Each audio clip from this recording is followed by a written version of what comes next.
knows him.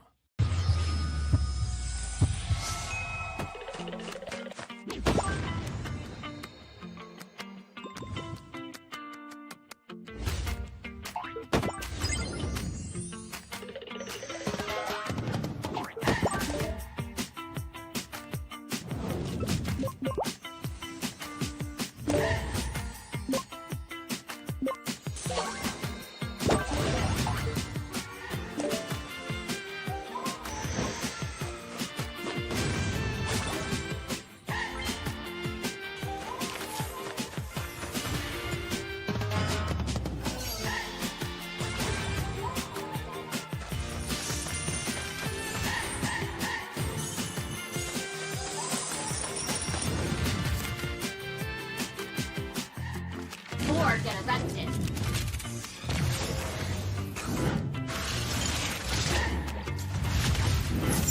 This will sting. You have my word.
Who is the best looking player in MPL SG? Oh wait. I know. Oh, I know. No, I know this one is the goat. Oh, this is the goat.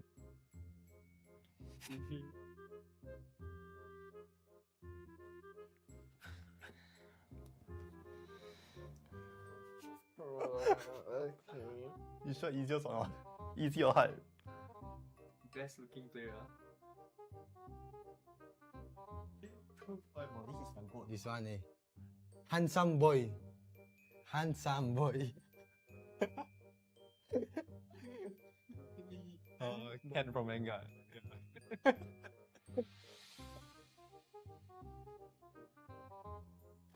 think we're getting some. Yeah. 3, 2, 1. Okay. 3, 2, 1. 2, 1. 这个哟，这个 I don't know what to say. 3, 2, 1. Must. Didn't he have a different name? We write the current name. Okay. Oh, easy game, bro. Huh? Oh. Like you all say the old name or the new one? The answers? Okay. So easy ah. Wow. What's the old name? Dante. Thought Dracula. 3, 2, 1. Technically both correct. Oh, okay. What the heck? Wow, this one I know. Wait. Oh. 2, 1. Eudora is correct. Yeah. That time her skin color, the basic one was red, bro. I forget ah. Eudora. Oh, wait, bro.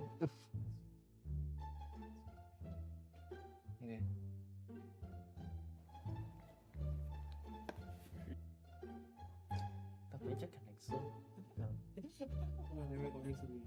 Tak, tak ada. 3, 2, 1. Slow. Oh yeah, I was thinking of this skin, bro. But then I'm like, look like a girl skin. Thought it's veiled because of the wind. Oh. I got it. There's no way. There's not too long.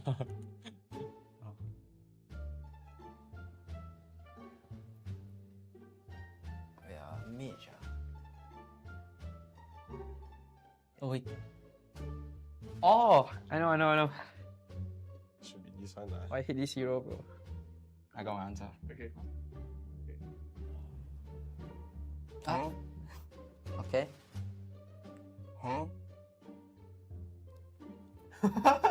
Wait. Like a universe ah. Looks like familiar. eh. Oh, okay. Let's see whether it's correct. This one is, you can't even guess it. It's near impossible. Oh. You know the light bulb? Yeah. They super zoom into it, bro. I'm done. Okay, can we read answers? Okay, Correct. correct. Look at the correct answer. Wow, I forgot about that hero, bro. Supposed to be your main, your main. Because he got one. I wanted to guess the Ellie special skin, but then like I realized he that said the powers was not like featured in the password. Yeah, but he said it was default skin ah. Yeah, that's not to be a default skin. Universe ah.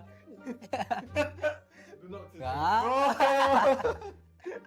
Bro, I thought it's Cyclops. See, bro. Oh. Oh, Deluxe. Okay. the first player to guess blue. The first player to guess blue. Because of the yellow skin, right? Oh. Why you don't know like that? Yeah, Deluxe mean. A crispier chicken McCrispy? So much crispier. Bite into an even crispier crunch with the improved Chicken McCrispy. Now, wouldn't that be nice?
Esports. He's being relegated now. I mean, even though they were relegated, they gave us the sign.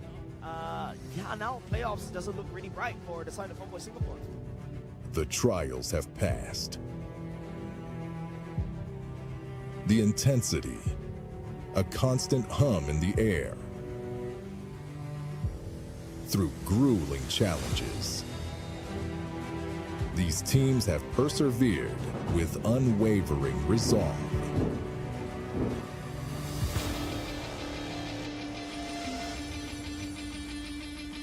Six teams remain. Relentless fire, fueling their every move. Only one team will emerge victorious. Now, you're rewriting your story. This is your moment, our pride, our passion. Let the games begin.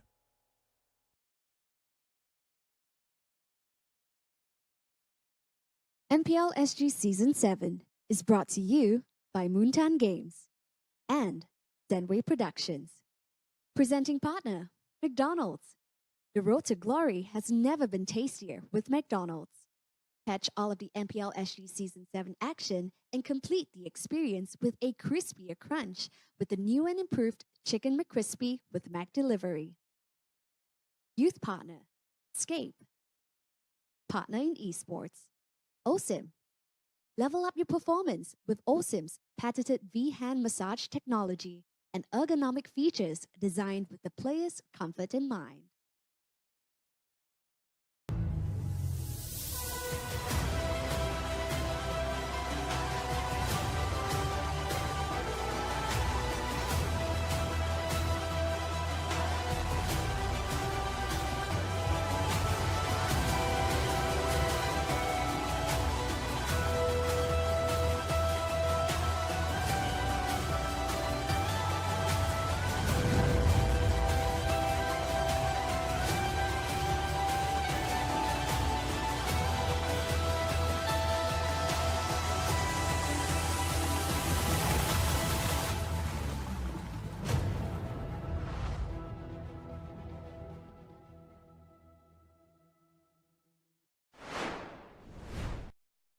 Earlier on, right here at MPL SG Season 7, we have started off the regular season with the top 8 teams right here in Singapore.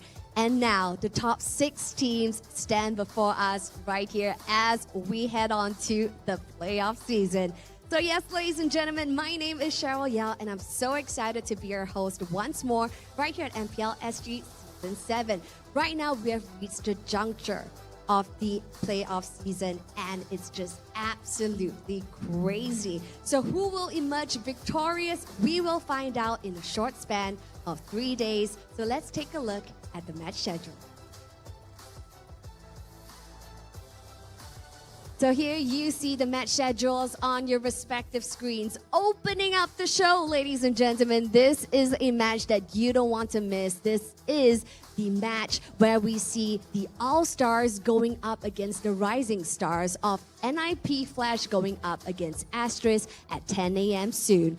Thereafter, we will see match 2 of Bleed going up against RSG SG at 12:30 p.m. Match 2 is guaranteed a bloodbath battle. And for match 3, we will see the losers of match 1 going up against Evil. And for match 4, we will see the losing team of match 2 going up against Vanguard Esports, closing off at 5:30 p.m. So yes, this is the playoff seasons. Our stakes are ever as high as we will be saying goodbye to 2 more teams in just today alone. So what will unfurl even from this first match? This is a one that you don't want to miss as we see 2 kings duking it out with each other. One, none other than NIP Flash, which is our All-Stars team, going up against the wonderful new Rising Stars, which is Asteris. Who will emerge victorious? Let's find out in match 1. Presenting to you first, our defending champions, NIP Flash.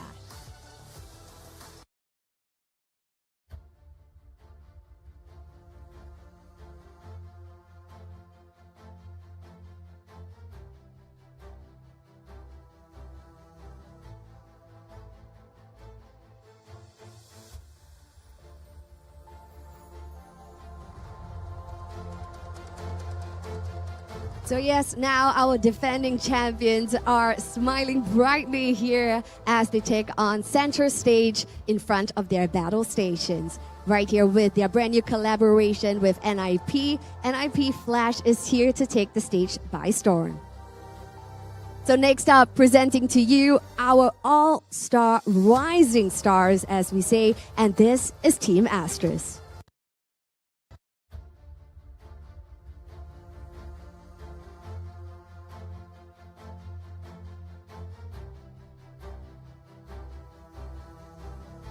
So yes, right now Asteris are smiling and shining brightly right here on the main stage as well. Now these all new rising stars definitely got our attention on them, taking the stage by storm. Even though they are brand new qualifying team, making it here to the upper brackets is definitely a feat.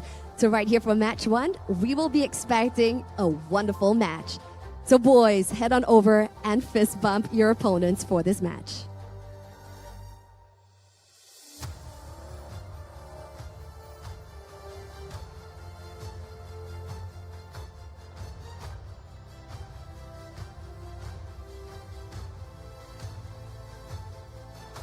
So now the boys are getting ready to head on over to their battle stations. Now this is not going to be an easy match even for our defending champions, Team Flash, because we see Asteris bringing out really wonderful strategies as well as gameplays. And with them all being friends, Asteris also shows great synergy over at the Land of Dawn. Who will emerge victorious right here from match 1? Opening up the show, let's hand our time over to the boys to find out. Take it away, boys.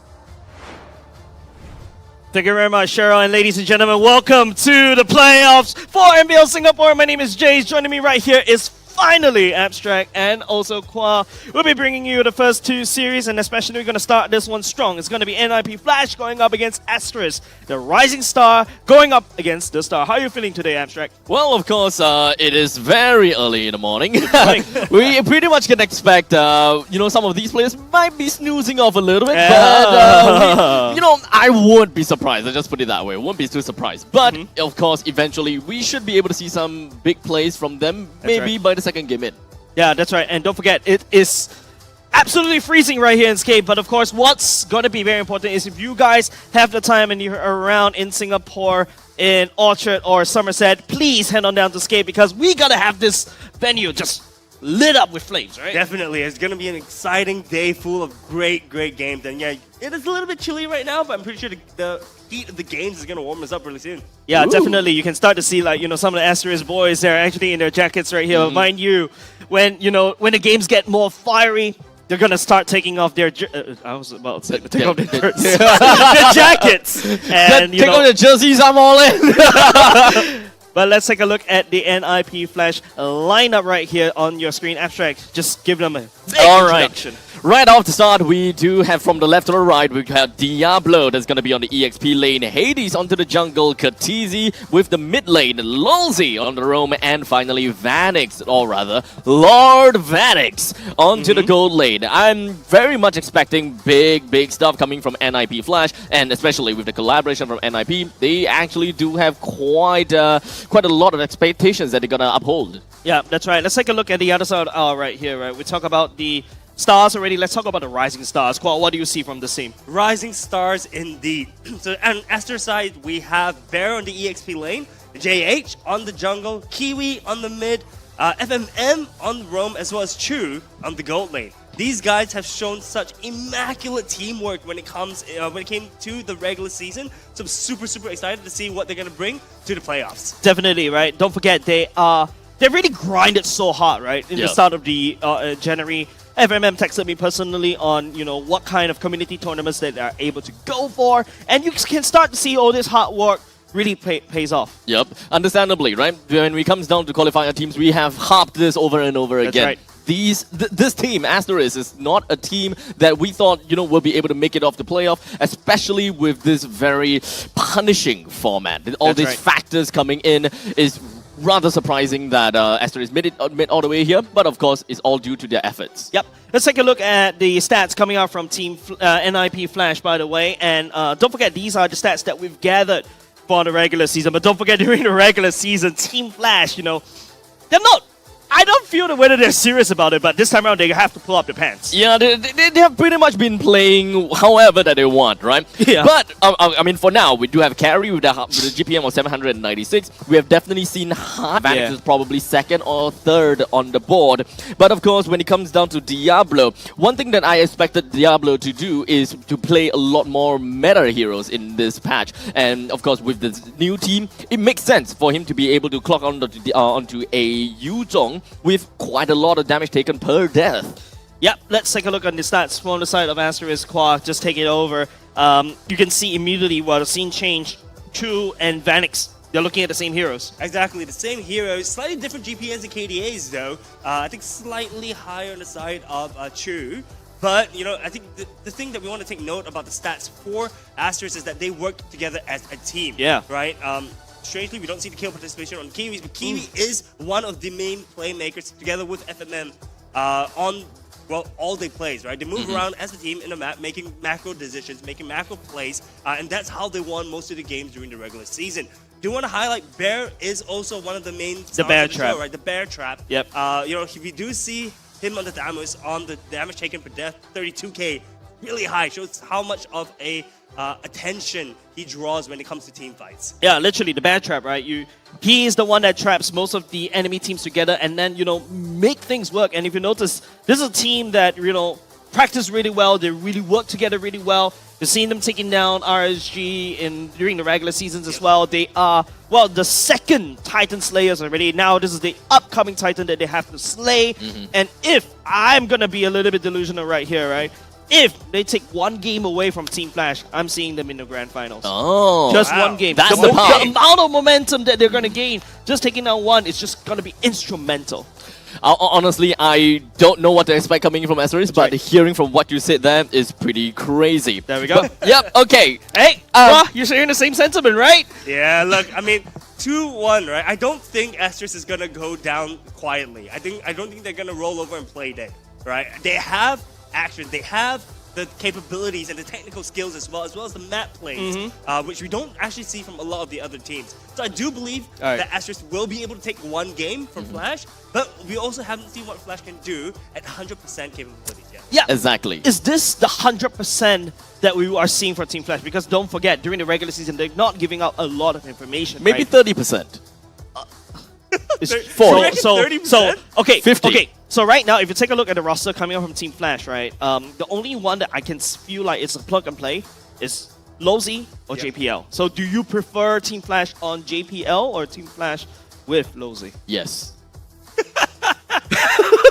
Yes. What kind of response is that? Oh my Either god! is fine, right? They just work so well as a team. Yeah, that yeah. If you plug in either Lozi or JPL, That they is can be true. okay. I mean, I could very easily reference this the interview that Jace had with Diablo, I suppose, right? Very easily referenced because we've got Lolzy that's very raring to go, you know, just wants to go in, while on the JPL side, very much of the opposite. Yeah, let's take a look at, we talk about the roamers head-to-head in the sense of ourselves, but it's just between Team Flash. But let's take a look at the player head-to-head between these two gold laners. Don't forget, Chu was Howski back in the days of Stellark, right? He was completely underground. Vanix, same story as well. When he was part of Zion back then, he was completely underground. But now these two rising stars, these two gold laners, right? Head-to-head, just look at the KDA. It's just 1 and number 2. And look, it's not that far apart either, right? It's only a 0.5 difference in KDA. Not to mention that GPM is also extremely high, right? Vanix being second, 796 GPM. Pretty good. Chu, 714, not too much of a slouch either, right? We do see, however, that Vanix was a lot more focused in pushing down turrets, right? Chu, on the other hand, a bit more focused on teamwork. You know, like I said, map control, map plays was a lot more important to Asteris than it is, I guess, to Flash, right? Flash, anything can happen. Yeah, but this is Lord Vanix who was talking about. I think another stat that we also take a look is the turret damage per minute. It's 1.3k versus 882. It shows that Vanix also plays in a 4+1 where this is a gold laner that literally play in his own lane. He can make these plays on his own. I mean, it's pretty much understandable considering the fact that Team Flash, they really love their objective games. That's right. Time and time again, they have been focusing on Vanix's lane and just ensuring that he's able to take down his lane turret in the gold lane, and shortly after, go for a quick little switch. He goes over the EXP, he effectively takes 2 turrets down in one go. These are the instances that we see that helps Vanix to actually build up all of these turret damage per minute, that kind of stuff. So I honestly, I'm not too surprised with what Team Flash have got to show in terms of the statistics. Yep, that's right. We're gonna be a few minutes away from the draft. Qua can start to see the anxiety, especially coming from Asteris, right? Look at all of them just readying up, so psyching them up, especially going up against Titan. But for NIP Flash, on the other hand, man, this is just another day in the office. Exactly. You can actually see on the screens on the player cams, right, that on the side of Asteris, they're warming up their hands, they're just trying to get ready. Yeah. But enough from us, we're going straight into the drafting phase. We do see on the side of Asteris a ban of the Faramis as well as the Angela, and on the side of NIP Flash, we do see, oh wow, gold focus lane bans in the Harif as well as the Natan. Yep, it's already started. In fact, Faramis and Angela, as what you mentioned, already taken away. Right now, what is Asteris looking out for? Asteris should be looking out for, I guess they want to kind of secure the gold lane for Chu, right? The thing is that with Vanix, if Vanix gets the hero that he wants, it's kind of spells doom on the side of Asteris. We talk about the gold lane bans, right? Look at that, Roger already taken away. We don't want to give Vanix a bit of a head start, but I feel like right now, Asteris is looking to first pick the Mathilda. Both these teams, FMM and also Lozy, love to play the Mathilda as well. NIP Flash, what is their response?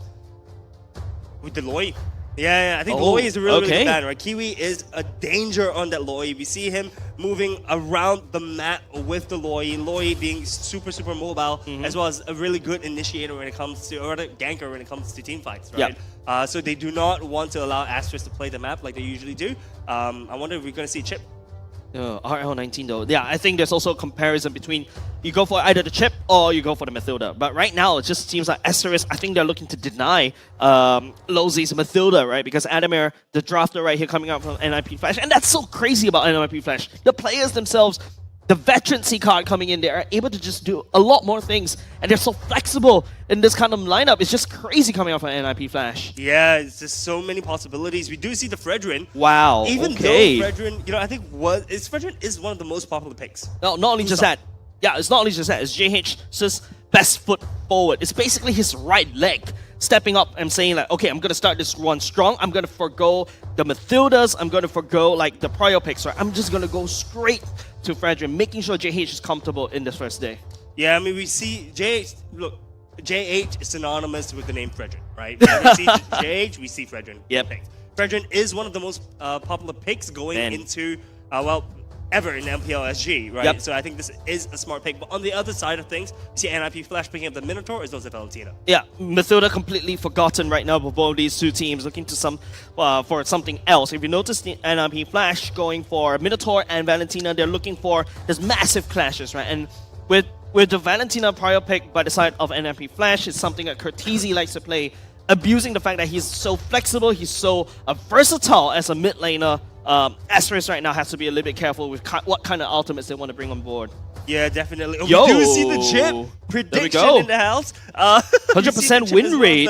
Paquito being picked up on the side of Asteris. Exciting plays. We do see the Chip being revealed extremely early, so that does give us a sense of what Asteris is trying to strive for, right? Yep. Paquito as well, really, really good at split pushing the lanes. So right now, Asteris' team comp looking pretty good. Yeah, they're going for the split composition as compared to NIP Flash. They're looking for, this massive team fight comps right now. Asteris is saying that I don't want to fight your face on. I'm not going to take down the Titan right head on. I'm going to find the weak points, right? I'm going to find the small little gaps in the armor. I'm going to stab right there. It's like a rogue kind of gameplay. It's just exactly what I like to play. Yeah, look, and the thing is that with Chip, right, even though they want to, they can do the split pushing, right? Yeah. Chip allows his whole team to come in together for team fights. So as long as the Chip doesn't die, he just portals up, right? And for all the split pushers can come in and join the team fight. It's very big brain coming up from RL19, right? The drop to coming outside of the Asteris. But on the side of NIP Flash, Moskov, also a really, really good split pusher. this is a really, really good pick, I think, for NIP Flash, right? They're going to be able to match the split push and then join the team fights as well. Moskov, really, really solid pick for NIP Flash. Now I'm just more concerned about the amount of gold laners, gold marksman pool left, right, from the side of Asteris. Now they haven't secured one themselves. Look, the Roger's already gone away. The Nathan's going to go away. Now the carry is going to go away. What's the next best marksman? The Claw, perhaps? And NIP Flash has already secured the Moskov already. And now I think they could also hammer down on the Claw, or they may even open it up because Moskov wins against the Claw in the early game. Or maybe we see a Layla? That's from Vanix. hey, Vanix can pull it out. Look, Chu is the second best, right? So technically... I don't know, man. You just want to outrange, right? Exactly, you just outrage the Moskov. True. Can touch you. I mean, theoretically speaking, it would work. Yeah, but I'm not too sure. It's like experimental, you know, with the big glowing chop, the stamp, that sort of thing, with exclamation mark and also all caps in Times New Roman font. Dude, they banned up the Claude, man. I told you. I don't know what else Chu can pick up. Clint, Irithel, something that, you know, could outrange the Moskov in the early game, something that maybe to a certain extent Brody, right? Something, or even a Bruno coming off from Asteris now is just, yeah, there's not a lot of marksmen left, but Asteris right here, okay, they have to move on, right? What do they have left? JH, sorry, not only just that, Archive is already taken away, JH has already secured their own jungler, NIP Flash, not so, but you don't ban out Hades. Hades can always pull out a Fanny out of nowhere, and Asteris right now, I think they're also looking at more of the stunts, and there you go, Carmilla just targeting on Hades. Milla's a really, really interesting ban. I mean, I would expect something to ban out more teamfight compositions, but we do see the Carmilla being banned out. I think on the side of NIP Flash, you probably want to pick up something for Hades and just allow Diablo, because we already know what Diablo is going to be playing against. Now, Guinevere. We did see Hades playing this in the last game, I think, of the regular season. Very good pick as well, actually. He did play that before, and it synchronizes exactly what the Minotaur wants to do, right? We're going to lock down in this one massive circle, knock everybody sky high. Guinevere can follow up. That's a lot of small little combos that goes together with the Minotaur. So, wonderful drafting coming out from Adamir.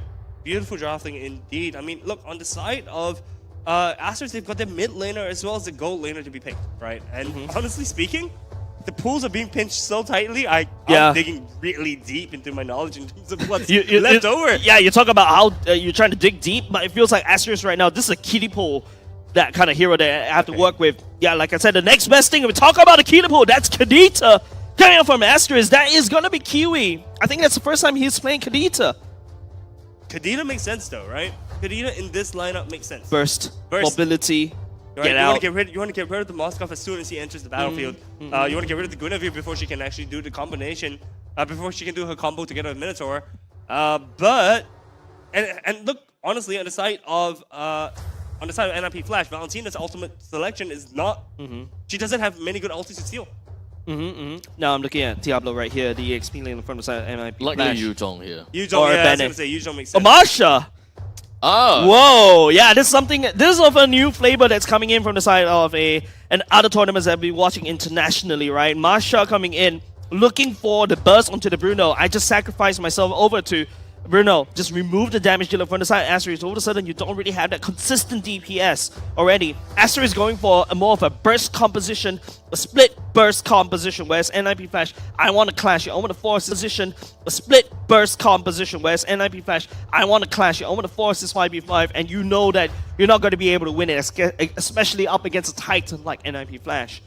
Yeah, look, I think these two team compositions heading off against each other in the first round is going to be exciting to watch. Right, you have two teams playing very different strategies, but we're gonna see who's gonna be able to execute it a little bit better. It is always about the game, about who executes the best and who makes the least amount of mistakes. We're here already at the playoffs, and every single mistakes are gonna be capitalized by the enemies. So, ladies and gentlemen, let's all dive right in to the very first game of the MPL SG Season 7 playoffs, featuring Asteris versus NIP Flash. Something's wrong all of a sudden. Not a lot of movements coming out from Team Flash. Curtizi is the one that steps forward. going to go into the game pause for now. But let's take a look at the draft, right? What's the win condition coming up, especially for the side of NIP Flash, Kwa? So NIP Flash probably wants to group up early. They want to group up. They want to get team fights. They want to invade the jungle, right? They want to prevent Asteris from doing what they want, which is get an early lead, split push, and take the game from there. Yeah, look at Losey just signaling to Vanix. I think he's mimicking Moskov. By the way, this morning, you know what I just realized? Moskov's actually left-handed. Huh? What? Yeah, I just realized that he's throwing his spears and using his left hand. I was like, I thought he's right-handed. I don't know. I was just looking around. If I'm not mistaken, all right, guys, chat. I'm just like, he's a southpaw. But why? But I have no idea. Not, so not, random. Yeah, it's, not it's why like this it's small the little southpaw, random. but why would you realize that? I don't know. I was Were playing. you just staring at his picture like lovingly and just be like, oh. No, That I was sounds playing about right. Moskov. Sounds That's about why. right. No, Yeah, I was yeah. playing Moskov. That's why. Sure. All right, and Do you're walking Moskov? all the way to the lane, and you have got nothing better to do. You're just looking at him. He's like, why is he holding a spear in his left hand? So yeah, he's a left-handed. He's a creative. I have so many questions. Are you saying that I'm not ask. creative? I thought generally speaking, left-handers are very creative artists. Like all my artist friends, they always draw with the left hand. I don't know. It's just me, right? Yeah, your statistics might be completely blown out of proportion. It's okay. I mean, it's a 50-50, all right? I'm just doing a coin cost right here. Hey! Bear! Wait, okay, look. Right. If your name is Bear, I would expect you to bring a bear, not a capybara.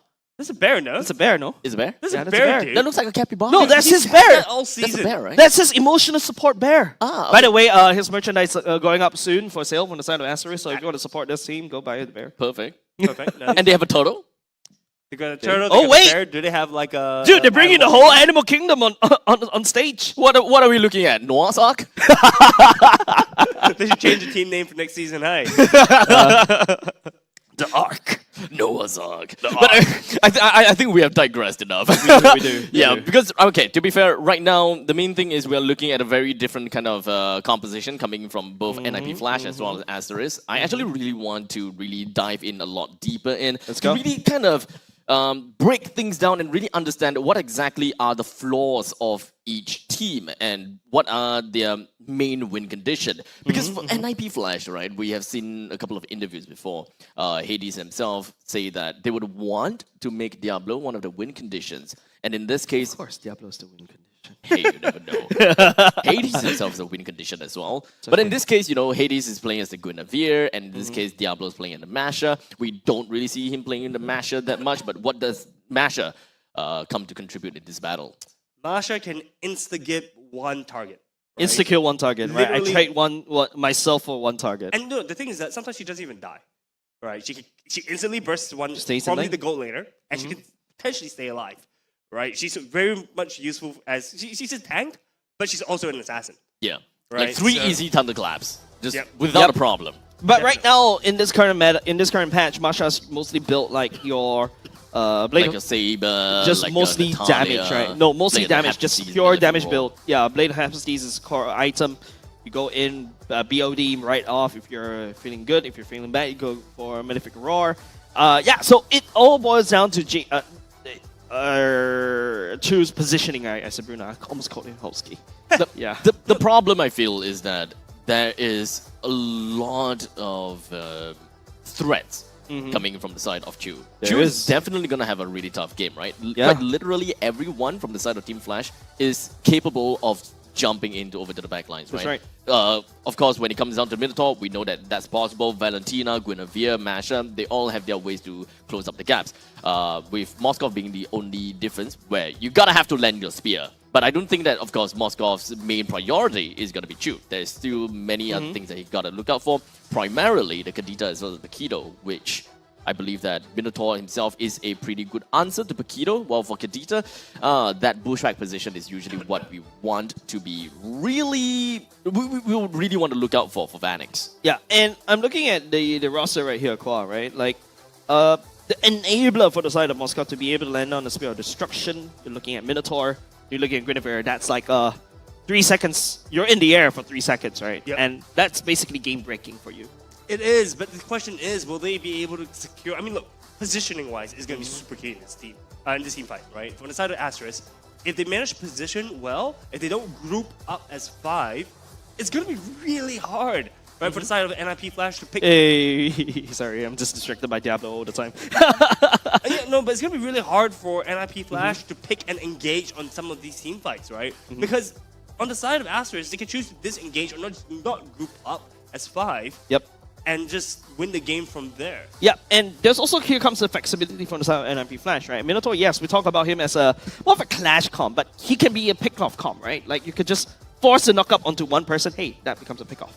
That is true, but it's also... Expensive. Expensive, yeah. Yeah, I mean, if he gets the job done, I mean, you throw the money at the problem and you solve it, right? Now, with that all said, right, we gotta have to understand what are reliable stunts coming from the side of Team Flash, right?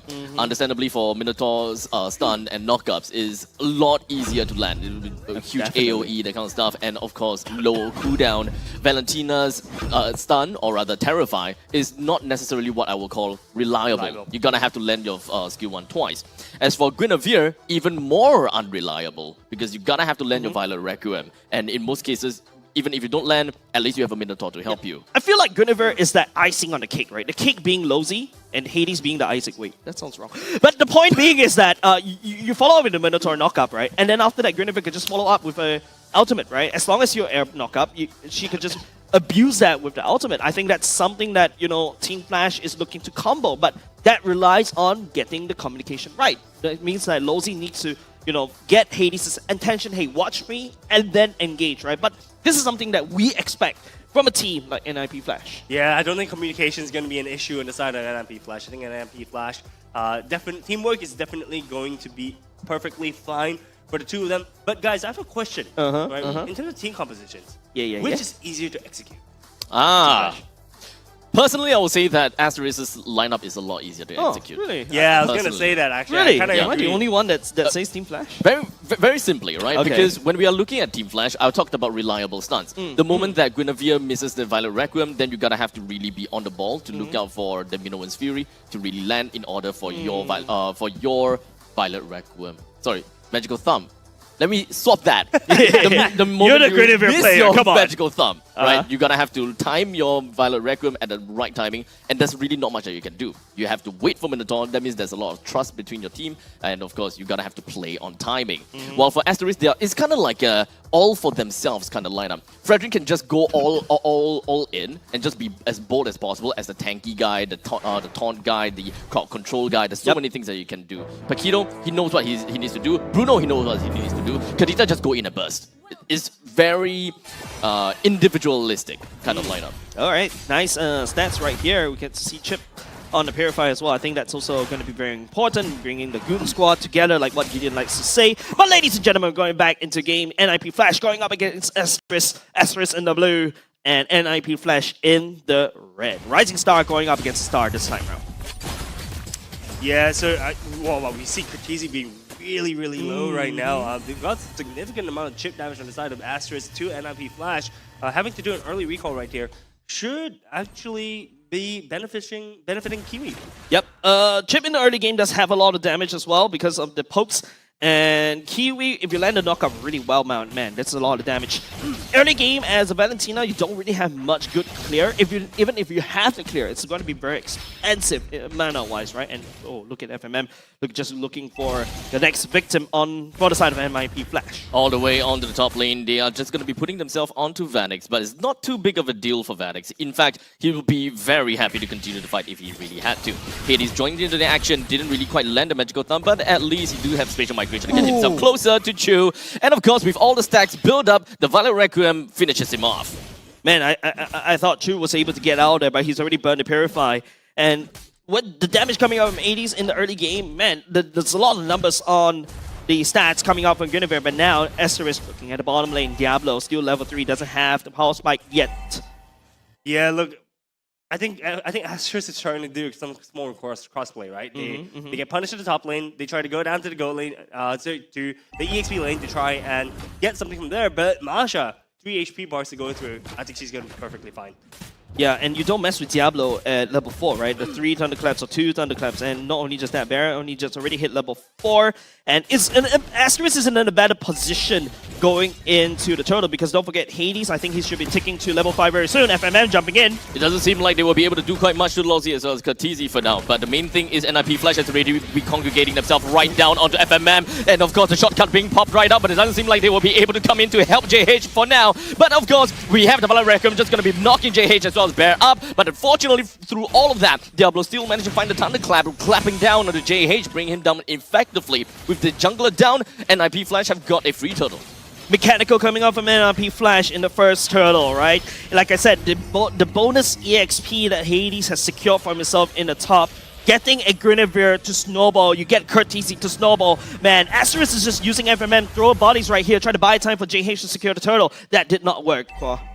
Yeah, look, that was a flawless team fight, I think, on the side of NIP Flash. Asteris just kind of walking in there, trying to prevent them from doing it, but it's a bit too hard to stop the momentum right now that NIP Flash has. 1.5k gold lead ahead right now on the side of NIP Flash. That's almost half an item. Yeah, not only just that, Kiwi also landed a 3-man Petrify. That should convert into something, but NIP Flash, I think they stand in a very awkward angle for Kiwi to kind of pop. Like now you have to pick one person to pop, right? But unfortunately, not able to do anything at all for now. But I would say that Asteris right here, they have to play it safe. But there's a mid-game pulse spike, and I just say that they have to play it safe. FMM on the chopping block right there.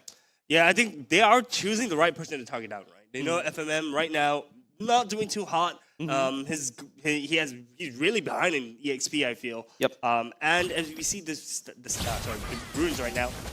The emblems coming up, right? Coming up, yep. Concussive. Nothing.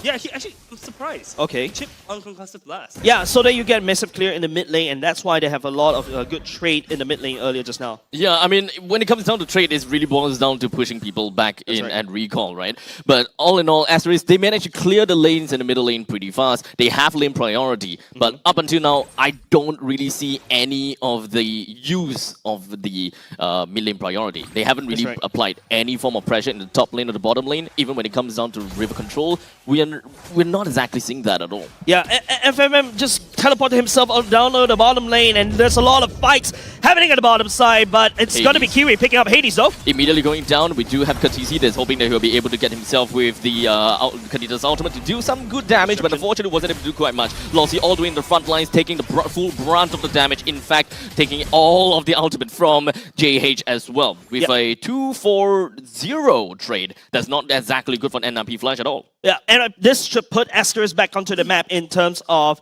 a priority. But NIP Flash, yes, starting to lose a lot of this gold lead. This is Asteris in the mid-game power spike, and Asteris forcing NIP Flash in a fight they don't want to be in, especially when the turtle is already up. Yeah, I'm actually surprised NIP Flash couldn't take more from that fight, to be honest. I mean, they had advantage in terms of men as well. But Turtle, all eyes looking on the Turtle right now as we see the teams grouping up. Masha still, Diablo still at the bottom.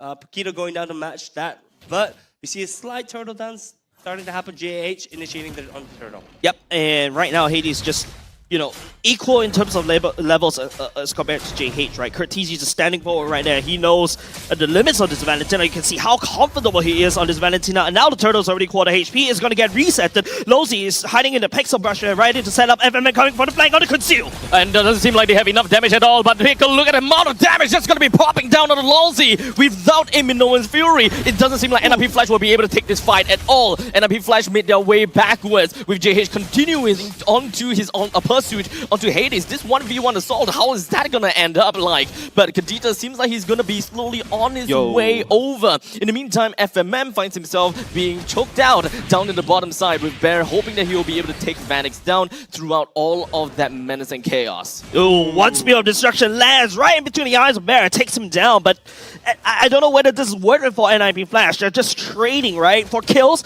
but at the same time, Asteris not only take down the turtle up top, they also take down the top lane turtle. Gives a lot of farm for the side of True, but Vanix is farming heroes instead. Yeah, I mean, look, it's close. The gold is really, really close. Right now, NIP Flash at a 500 gold lead. Just looking at the turret showing should increase slightly.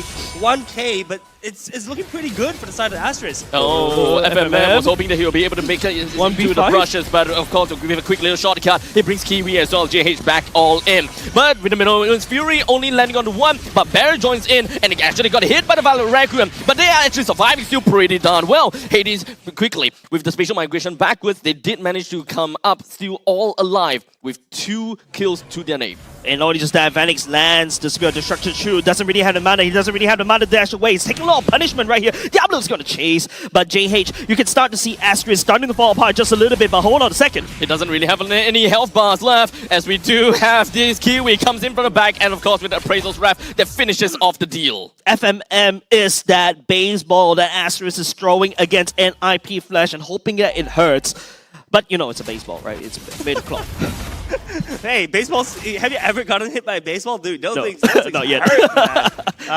But, you know, going back into the game, that was a really confusing fight. It feels like Asteris is looking a little bit disorganized right now, right? FMM is choosing to take fights, and they're just really hoping to get something from that fight, but it seems like the other half of the team is just not going in for it. I think it's just because of the presence of Lozi, right? Yes, I have a shortcut, but are you going to shortcut right into a Lozi's ultimate? And that's what makes it so hard for Asteris to commit. And we talk about the trust in between the teams from the side of Asteris, and now, where's that trust? Trust needs to be earned, but, you know, I think so far they're not out of it, right? Asteris is not out of it just yet. You know, they're only down 700 gold.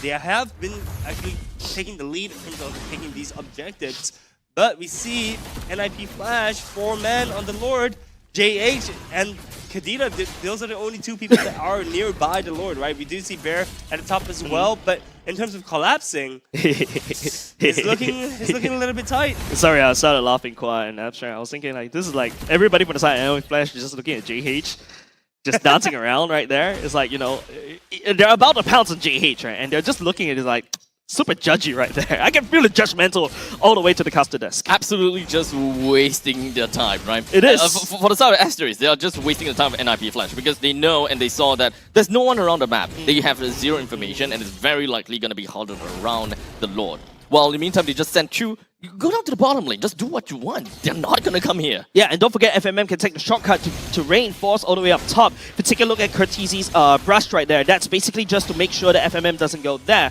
But apart from that, I'm already feeling hungry. There you go. The McDonald's just McDeliver the improved chicken McCrispy, man. Hey, there's a code for 50% off, man. Yeah, man. Is that lunch for us? Take it. Just do it. Hey, 50?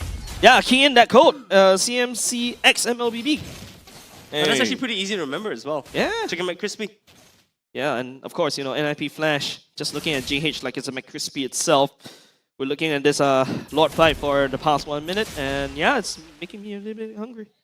Man, this still mate. I gotta have to say, NIP Flash. Bottom lane. Look at bot, look at bot. Oh, bottom lane. We're doing the shortcut, just gonna be popped. They want to get a kill down onto Diablo, but it's gonna be a 1-for-1 trade for now. Bear flickers himself away with just a sliver of health. Amazing. While Lozi hoping that he'll be able to catch up onto the Bear, but with him going down, there's really not much that NIP Flash could continue onwards. Now, Hades continues his pursuit down onto JH. He managed to land on the Violet Requiem to buy enough time for Katisi as well as Vanix to join in. Yeah, that's so rough. That's so rough, right? That shortcut turns out to be a shortcut for NIP Flash to join in the fight as well. And all of a sudden, Asteris just walks into everybody's a little bit, you know, jet-lagged right into a Minoan Fury of Lozi. If that's not a wake-up call, I don't know what is. We do see NIP Flash taking down the Lord extremely quickly. Asteris is right not to compete for this. If they do compete for this and they do lose out on the Lord as well as the team fight, I don't think there's a way for them to come back. Yep. Now, don't forget, the mid-game power spike from Asteris is starting to fade. NIP Flash, on the other hand, this is the late game kind of matchup, right, for the side of Vanix. Diablo in the late game, don't forget, if you notice his emblems earlier just now, it was Bargain Hunter, and after that, just to make sure that he gets his items quickly, he knows he's not going to be able to win in lane, so I'm going to win in the long run, right? That Bargain Hunter is just going to add so much value in terms of getting these expensive items, especially BOD. For sure, for sure. We do see the Lord shoving down the bot lane. Right now, we do see the teams starting to group up. But remember what we talked about just now, right? In terms of grouped up team fights, we do know who is more favored. Yep. I don't see a way for Asteris to win this right now. We see the Masha as well being able to push out on the side to match the Paquito. So the split push composition isn't quite working out for the side of Asteris. Well, the Lord's HP has dropped quite fast, in fact, tremendously. But the main thing for NIP Flash really just boils down to bring down all the exterior turrets, which is kind of a shame because the top lane's turret is still standing up tall. I'm pretty sure that Diablo will want to deal with Bear as soon as possible, but not a single thunderclap has been seen. They just want to deal with the proxy game for now. As you can see, hey, they're just clipping himself onto FMM, just a tad little poke here and there. Yeah. Little poke, dude, that was 1/3 of his HP, man. But he could heal it up. Diablo is using the Marsha, abusing the fact that he could actually just stay in lane as long as he scratches somebody, or the turret, or the minions. He could just immediately... What damage dealt by FMM? That's crazy. 32k? Huh? Oh my god, he's dealing more damage than Chu! Wait, what? I am the carry now. Dude, only 11k damage, man. That is wild. You know, when I play the roam, it feels good when I'm the one dealing most of the damage. But don't forget, FMM comes in with a lot of splash damage. And FMM used to be the carry back in Slate, which was Singapore. And of course, don't forget, he was from Bleed as well. So he used to be in more of like damage dealer. And this is basically he's in his element. I mean, look, he's at 1-5-5, by the way. He's 1-5-5 and still doing the most damage. Come on, guys, step up the game. It's time to catch up. All right. But I do expect to see Chu. I think doing he needs to pull a bit more of his weight, right? If Asteris is gonna win this, Chu needs to do more damage. And not only just that, I think right now, Kiwi also played a tremendous job right here trying to look for the pickouts on top of Vanix, but Vanix is just so hard to catch because there's always that reset on the dash. Yes, you can also reset on the Bruno dash as well, but it's very mana dependent, right? And if he dashes incorrectly, NIP Flash is going to gobble him up. And if you notice, most of these fights is always FMM shortcut right into Lozi's Mino and Fury. And now Asteris, they're trying to play it split, but Masha is keeping him in check. I think one of the main reasons is, of course, how Chip is brought into this game, right? It's a very reactionary play. When it comes down to Asteris, they want to respond to when NIP Flash actually jumps on them, but not necessarily them starting the shortcut themselves, because they really have to be careful about how FMM has been going around the map and just putting himself in brushes, because we all know NIP Flash, they will always position themselves wisely, and the moment that our dear FMM just traverse across the map, he might just find himself in a 1v5 scenario. Yeah, it's just really, really hard to pilot Chip right now in this kind of team composition, right? We failed to mention earlier that Minotaur, great pick into FMM, right? Because the thing is that if Chip drops the portal, all he needs to do is wait for the whole team to arrive and just presses the Mino and Fury. Yep. Don't forget, Adamir drafted Valentina and Minotaur together, and then after the Asteris picked the Chip, right? It feels like NIP Flash knows Asteris wants to pick that Chip because they know they don't want to fight face on, and then after that they're going to force a split. But here we go, it's going to be, you know, NIP Flash knocking on the middle lane right here. FMM goes in to conceal. All the way from the behind. Bear is still somewhere within of the brushes, haven't really quite revealed himself just yet. The Lord marches to the bottom lane, brings down the inhibitor in the middle lane, while the rest of NIP Flash is patiently waiting for the middle lane and the top lane to push in. The Terrify lands onto Bear, the shortcut comes in, the spear lands, and the Kobe right down on the Bear, putting themselves in a 4 versus 5 fashion. Diablo goes all the way to the back and finds FMM. What the main bodies of FNIP Flash is going to be focusing on to Kiwi as well as the Chu. The Breath of the Ocean is not going to be doing anything at all. And Asteris unfortunately suffers their very first loss here, coming into the playoffs. Man, somebody from the side of NIP Flash picked up a Maniac as well. GG well played from the side of NIP Flash. Like what I mentioned, this is another day in the office, right? And can we get an office zoom for the side of NIP Flash? But apart from that, Asteris, they're going to have to look back at the drawing board once again. This composition, it feels like they're onto something, but it's not enough. Yeah, not to mention, I think they need to put more priority on Chu, right? Chu looked so out of his element there, where, you know, literally all the meta gold laners were banned, right? He had to go really deep into the Bruno, and we saw he was not able to carry his team. He was not able to deal enough damage in the team fights, right? So honestly speaking, I think they need to relook in terms of how they draft, right? They need to prioritize Chu. They need to give him something that he's a little bit more comfortable on. Yes, JH is important, right? Yes, getting that Fredrin is important, but they need to prioritize Chu. Yeah, if you take a look back at the picks, right? Maybe switch the Paquito pick, right? You don't prioritize Bear because I feel like Bear has a little bit better hero pool as compared to Chu, but especially when you started the whole ban phase, it's like, yeah, let's just take all the marksmen away. Honestly, when it comes down to Asteris win condition, it really just boils down to me is the fact that it's a very individualistic game. That's it's right. all about micro. They're gonna have to win in their own micro game in order to beat against NIP Flash. But the moment that they are unable to do that in their laning positions, there's really not much that they can do coming out of laning. Yep, let's take a look at the MVP, ladies and gents. It is, I don't know, it could be, okay, it's gonna go to Vanek 704, 868 GPM. It's That's actually 6-8. quite Okay. high actually, and don't forget he's been landing those Spear of Destruction without enablers. It's basically just landing it like the amount of prediction Vanix has to do, and then being able to land a Spear of Destruction onto a moving target like Paquito. That's crazy. I feel it's like a basketball game, right?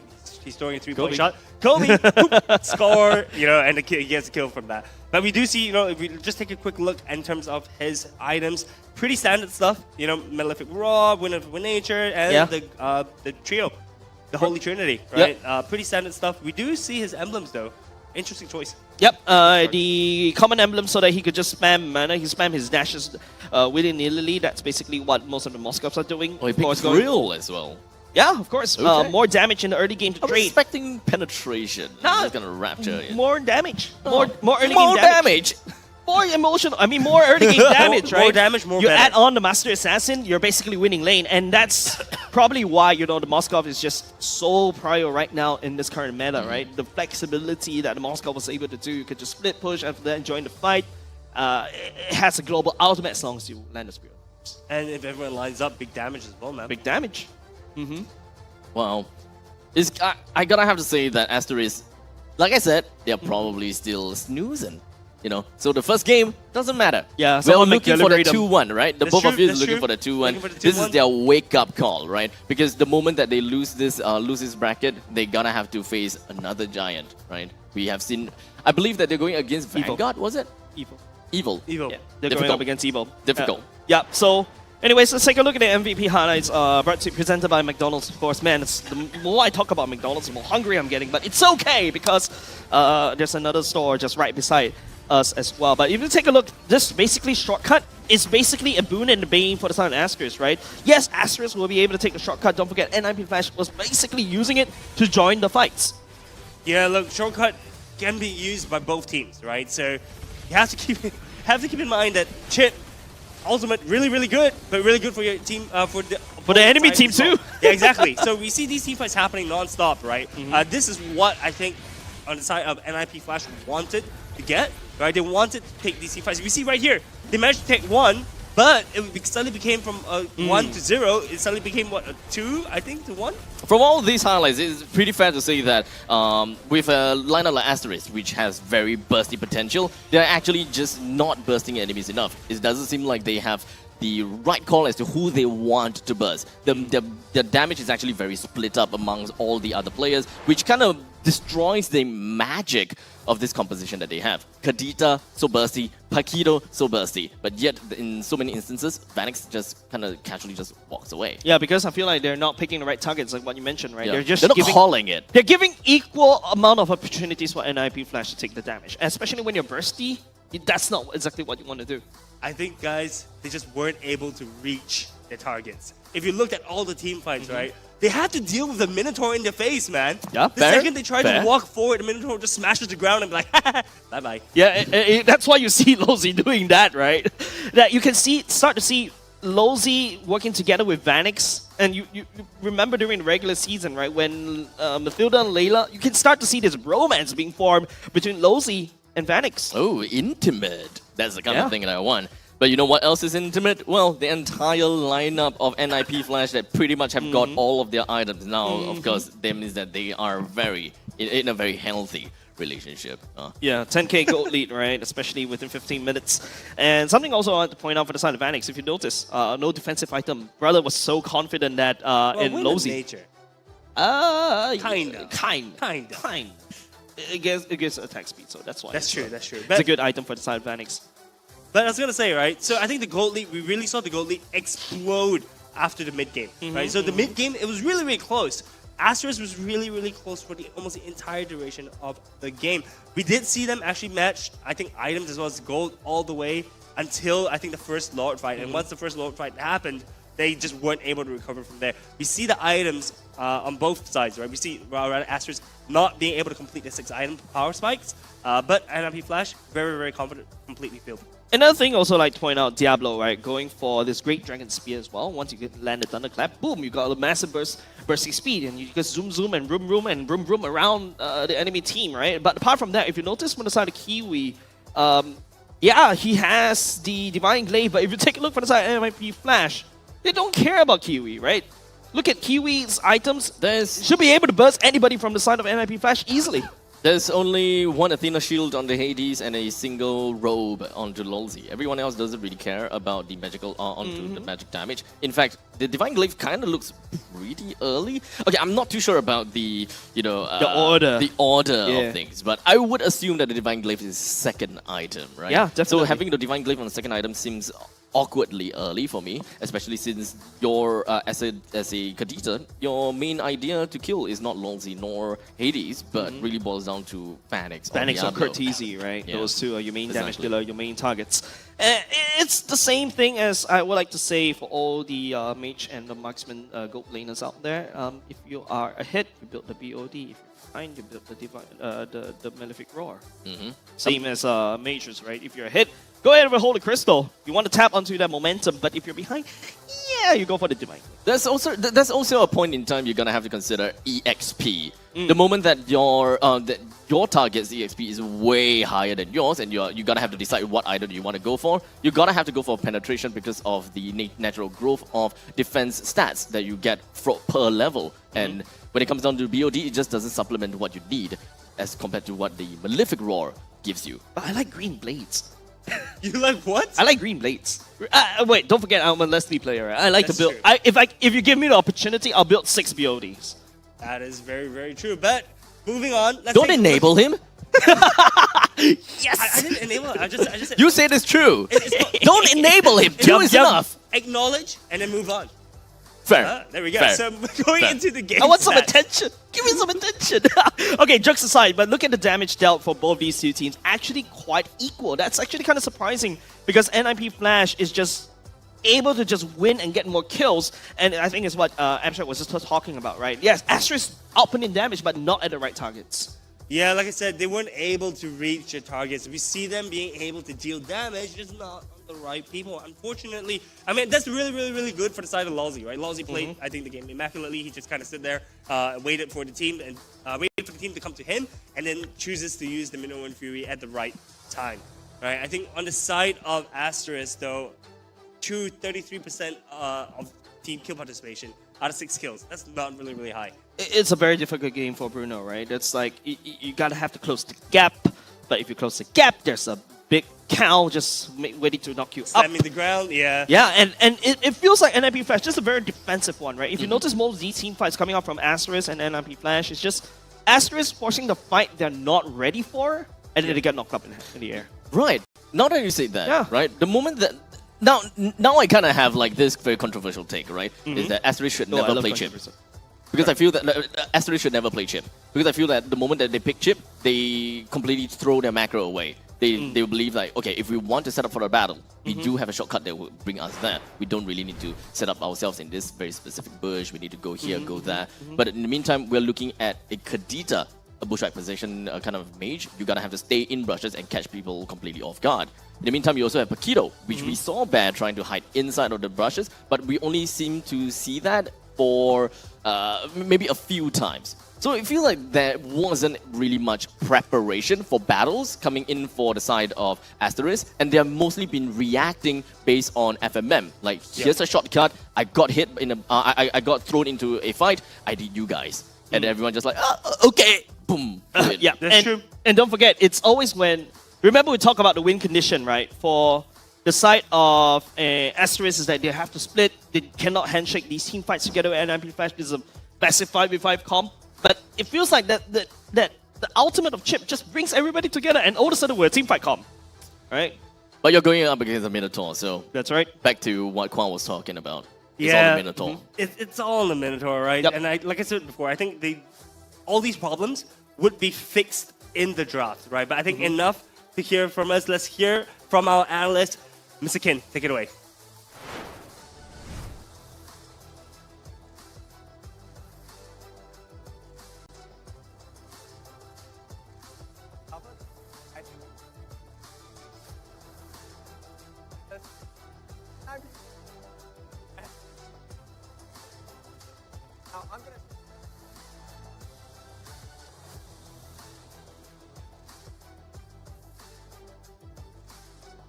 Besides, but what's more important, how can I kind of deter them and stop them from actually tackling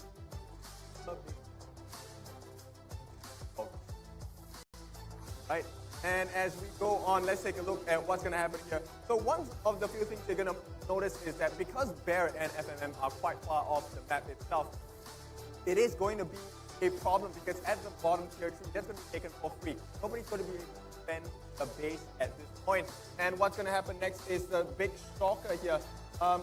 Bear actually does not have enough damage to deal against the team of NIP Flash. Another thing that you need to notice about this draft is Lawsy being the best friend of Vanek in this game, he does not leave the goal lane side at all this entire duration. Alright, take a look at what happens next. Right now the pressure is being built open. Now, more importantly, Bear at this does not get guys, hey, there is a potential down. The fourth time is right, so happen next. Bear is gonna get caught out by our I think I'm trying to support him, but at so and this is a beauty. I actually pause it frame for frame right as he does the massive damage that has been taken away from him. And NIP Flash will show how to get rid of the rest match as well. Yes, now take a look. Lawsy is always protecting liner and his backliner as well. I'm there. Take care of FML. Round. Sun's coming in from no telephone. Oh, and this is where once your chips are down, NIP Flash will cut you out because that's in Lawsy. Circle, catching them times in a row with the stomp on the left with of that. All this 1.9 Asteris. Get so it will up to 1. At, you know,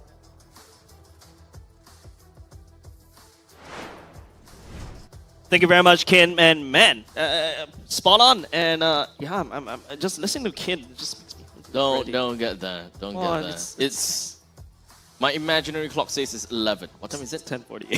It's close. Quite close. Quite close. Yeah, It feels like I perfect just want time. it to be closer to lunchtime. All right. I mean, you can have brunch. Where's my chicken McCrispy? Yeah, I'm looking for chicken crispy. Don't forget, ladies and gents, thank you very much, especially to McDonald's for assisting us this particular season and also the last season as well. Don't forget, if you guys are also in the Escape area, they do have that yummy trophy in the front. Remember that one, the MVP trophy, the Lord trophy. Yeah, the Lord trophy. Yeah, it's back once again, ladies and gents. If you are around Escape, do go ahead and take some photos with it as well. And there's also some activations happening at Escape. So, like I said, if you guys are in the area in Somerset or Orchard, head on down now. Don't forget, we'll be here all day as well. So thank you very much over to McDonald's as well, especially with their improved chicken McCrispy spicy. I think we should do a challenge or something where we answer and then we start eating spicy. Oh, heck yeah. Yeah, we should do that. Not to mention, there's also that code that you can key in, right? If you're getting the delivery. Easy. Easy. I remember it already. Say it again. Go. TMC XMLBB. It's slower for the audience. TMC XMLBB. Alright, there you go. Remember, key in that code, get your Mac delivery order, get your chicken McCrispy, 2 pieces, 50% off. Oh, Man. one thing I also just realized is that I was just kind of like scrolling through my my apps, and I was looking at McDonald's because I got hungry.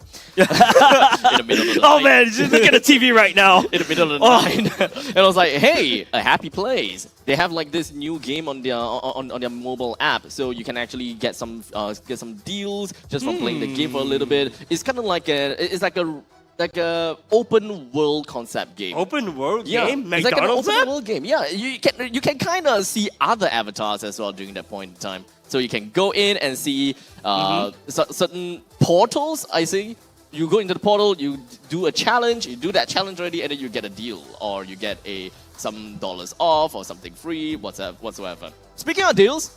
I know. I just looked at McDonald's app yesterday, so I have all of this information and I have nowhere else for it to go.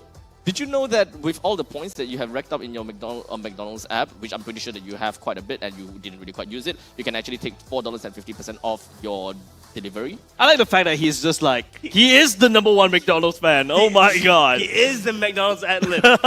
He is the ad-lib. But hey, we're I just have nowhere else to input this information. This is the only place that I can front it all out. Anyways, ladies and gents, we'll be going back into the draft once again, and I hope that really fired up Asteris in the game #1. But now we're going to have to go back to game #2. First pick still going over to the side of Asteris.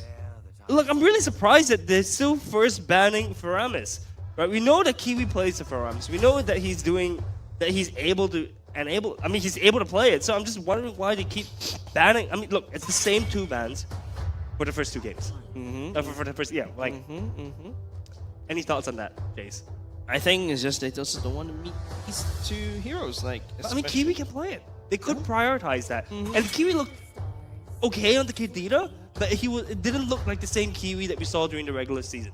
Look, I think Asteris right here may be going for a Vexana, right? Like, finally, I think what Asteris wanted to do is, yeah, I'm going to jump onto somebody, and then after that, burst people down together. Exactly like how, for the side, what Abstract was talking about earlier just now. Now, Asteris is going to prioritize True on his Roger, exactly what we were talking about in between games, where, yeah, they just have to prioritize True's heroes early, because right now, if you look at NIP Flash, just taking away the Nathan, taking away the Harif.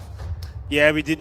Asteris did not want to see a repeat of what happened during the first game, right? That's right. All the gold laners got banned out, and True had to pick the Bruno up. So I think picking the Roger for True this game makes perfect sense. But the question is, how are they going to round up this team composition? How are they going to build this team around the Roger? Yep, so how you want to build around Roger is you want to have a lot of bursty damage so that it allows Roger to become this janitor in the late game. But now it's just going to be NIP Flash going back into the Moskov once again. You can see Losey just clapping and also enjoying that already. And now it's going to be the Barats coming out from the side of NIP Flash. And, well, NIP Flash on this Barats looking to have a very good early game, especially with the amount of damage, AoE damage with the Storms as well. And it's something that, Roger may find a little bit of difficulty to deal with, but that's with the old build. Right now with the latest build, people are going for mostly the attack, the Holy Trinity items. Yeah, look, Roger, with the shift in build, we did see a little bit of it towards the end of the regular season, right? We saw a lot more of the teams playing the Holy Trinity Roger, and we saw it work as well, right? I think who is it that was playing Holy Trinity? Bleed? It's like Bleed, Seiji, and of course not only just that, it's like what most of the other MPLs are also playing with that attack item. Ooh, that's a boxer coming up from JH this time. Okay, I mean, just the boxer part, right? The ha just mostly comes from the boxer part. But, okay, to be fair, I can understand the balance between the Roger, the Paquito, and the boxer. They want to be aggressive, they want to jump, they want to get the snowball going for Roger. On the other side, when Roger being first picked, I think it was pretty easy for NIP Flash to just snap pick the Moskov. It's like, without a question, let's pick up the Moskov. But for now, we go again. It kind of still feels like the win condition for NIP Flash is still pretty out in the open. Yeah. we don't. I wouldn't even say that Moscow is the win condition. I wouldn't even say that they are going for all-out team fight. There must be something a little bit different about this lineup as compared to the previous. I think what NIP Flash has secured for themselves win condition is like, yeah, let Asteris come. Yeah. Let them come over on me, and then after that, all I do is just smash. Come on, you. Yes. Okay. But so Baxia. Why are you being so sus today? What? No, literally, right? Just let Asteris engage onto me, and then I just smash onto the floor and be angry, you know? Phrased a lot better now. So Baxia, Baxia. I want to talk about this pick a little bit, right? Yeah, let's go. Brethren is available, but they opted to choose for the Baxia instead of the Brethren. You know why? Because it didn't work previous game, so they're trying something new. But Quite just like, oh. And you know why? The apple is red. The apple is red. That's how I understood that phrase. But okay, I agree, Asteris. I agree to a certain extent, right? Like, right now, they just cannot catch onto the Moskov, right? Baxia does have that movement and ability to have the global to just bounce over somebody and just jump onto it. But if you're doing that onto a Moskov, I think just have to be careful, right? But now Asteris did not go for Kiwi's Vexana, and now NIP Flash decides to take it away. yeah, look, Kiwi's pool is now being pinched a little bit, right? We see the Loi getting banned, we see the Vexana getting banned. Could we see a Kadita again? I mean, the Kadita was a pretty decent pick earlier on. I just was not able to reach the backlines of Moskov in order to burst him down. And so far, on the side of NIP Flash, they've got a pretty tanky lineup so far, right? So Kadita, bit of a question mark for me. I don't think would be chosen, but we do see the Esmeralda getting banned out on the side of Asteris. Pretty interesting, like, why would you ban the Esmeralda when you're not going for shields? Yeah, maybe from the side of Paquito generating the shields. Okay, that's a Hellcurt taken away. Now, it's just Target just nodding at FMM because he's shown that he's quite flexible in terms of these smaller to heroes. There's this one time when he pulled out a Hellcurt, just imitating Beloyski just a little bit. But now, Asteris. Julian? What? Okay, so keep in mind, right, that some of the assassins did get buffed. Julian is one of them that did get buffed, right? So they could be worried about the potential of Julian in the hands of Hades, right?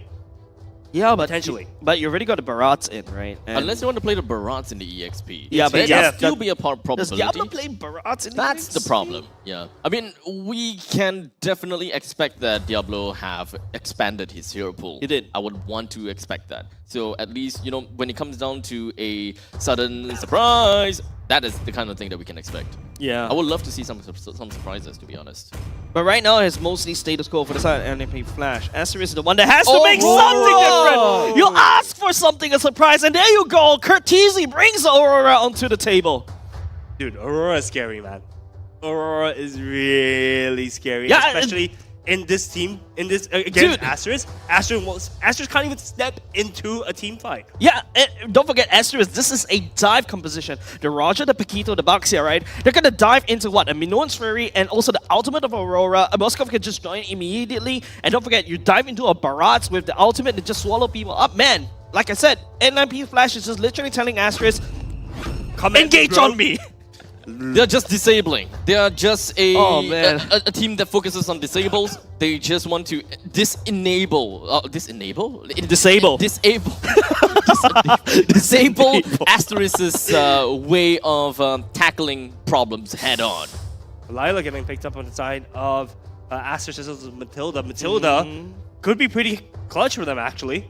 Yeah, but like, if you're gonna engage on them, yeah, this is a massive dive composition from the side of Asteris, right? And then Lilia in the hands of Kiwi, just landing down the bombs all across the board. Yeah, it kind of fulfills what the Roger wants to do. You know, you burst people down just a little bit, but I'm just a little bit confused. Not say confused, but surprised. For the side of Aurora, and there you go. That's gonna be Masha from the side of Diablo once again. NIP Flash going up against Asteris is the same kind of composition for the side of NIP Flash. Asteris taking a little different this time around, game number 2. NIP Flash's lineup is largely similar, but they have a lot more disables that they can play around with. The big difference for the side of Asteris is now that they do not have chip, and that's great for me, because like I said before, the moment that they take chip in, they lose all their macro. So with this said and done, I really do hope that Asteris will be able to change things up. Yeah, look, I am terrified if I was playing against NIP Slash's I'm already lineup, man. terrified playing against Diablo, but like, yeah. No, but against that lineup, it's just devastating, right? You can't take a step forward. Honestly, Asteris, guys, what are the win cons for Asteris right now? Don't engage. It's literally just play split because they have a very mobile team, right? And not only just in the form of Luxia, right? You can't be aggressive against the lineup from the side of NIP Flash. This is basically, I max my defense because I'm too scared of getting hurt. Wow, okay. That's a great anime, guys. But I'm so glad you caught the reference. Great reference, man. But of course, right, ladies and gentlemen, we are going to be jumping into game number 2, of course, between Asteris versus NIP Flash. Throughout the start, let's just really get some housekeeping real quick, right? Because I really want to look out for lane priorities here. And understandably, Asteris do have quite a bit of lane priority in the middle lane, to a certain extent top lane too. Yeah, definitely.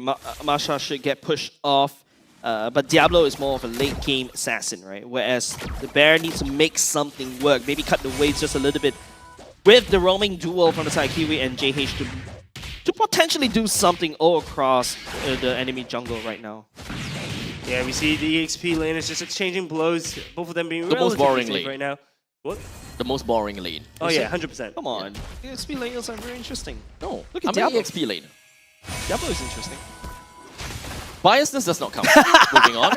All right, moving on, right? So Chu and Vanix right here, if you talk about this lane, it's kind of equal, but as a Moskov, you can play more defensively, but it's all up to Chu to basically make it work, to basically snowball quicker as compared to Vanix, right? And now Asteris, maybe they should play around the bottom side more to make sure they have to. Chu gets the snowball, because if you notice in the last game, Chu wasn't able to step forward, basically be a threat, and Asteris literally fall because of that.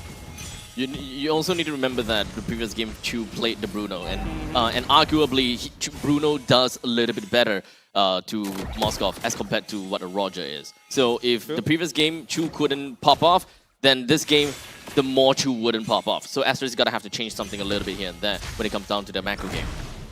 I mean, it's Lord Vanix that he's laning up against, right? He's inevitable. He's basically one of the strongest goat laner right now in MPL Singapore. So much bias is coming out these days, but anyways, we go back into the game. Come looking on. at the turtle fight. We see 4v4 right now. Yep. A lot of changes happening. It doesn't seem like Hades have got any care in the world. He just casually just walked right into the members of NIP Flash and Hades. Oh wait, hold on a second. Doesn't seem like he will be able to stay alive, unfortunately. With the first person taken down, Asteris didn't even lose a single person as of yet. Great start from the side of Asteris already. If you notice how Asteris is just balancing out, they're just balancing on this tight rope, right? The NIP Flash pulled for Asteris, and they're the one that got out with teamfight and also a turtle.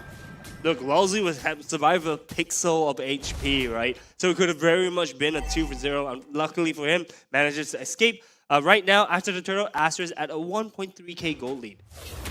Turtle priority goes over to Asteris.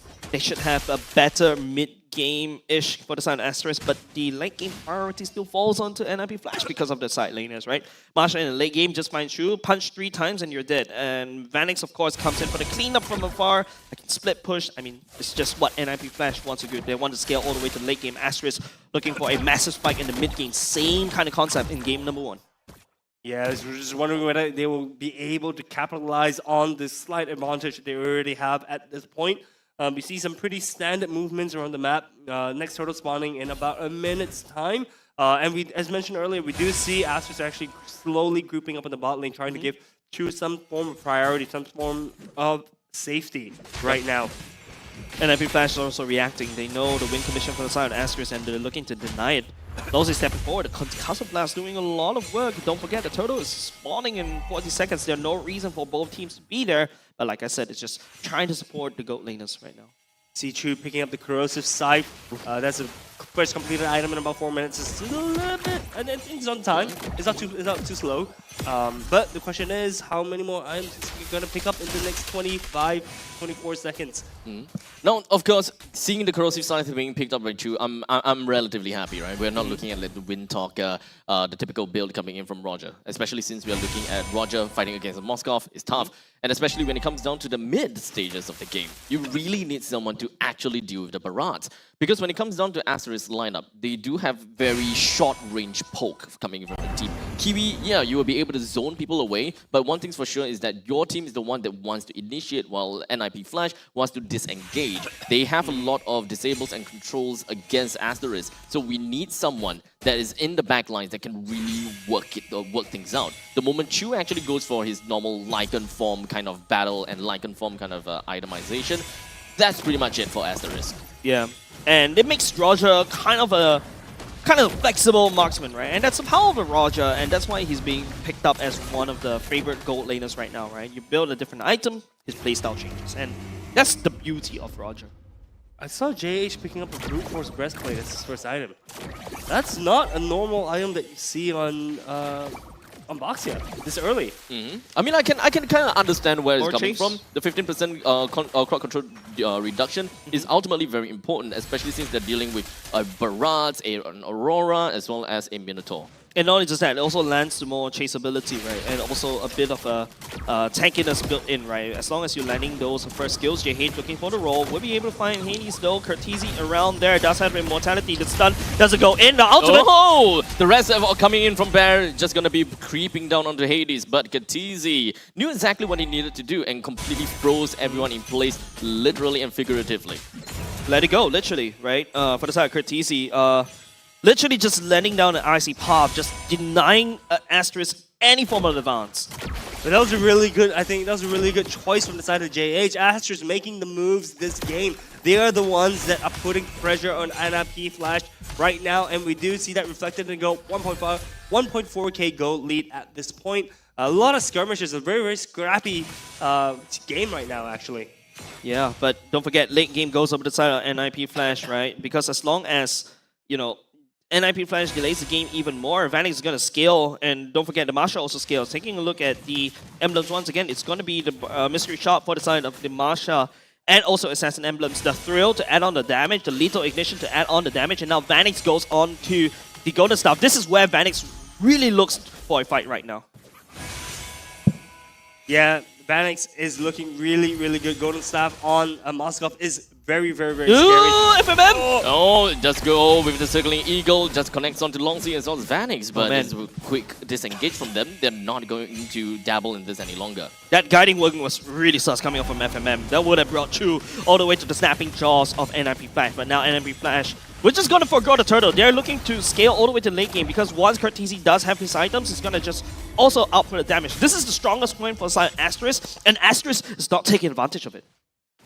Not taking advantage of it because NIP Flash is turtling, right? They are playing very, very well. They know what objectives they need to take. They know when to pick the battles. NIP Flash is just trying not to get picked off. Asteris, the time frame is closing in, is drawing ever so short at this point.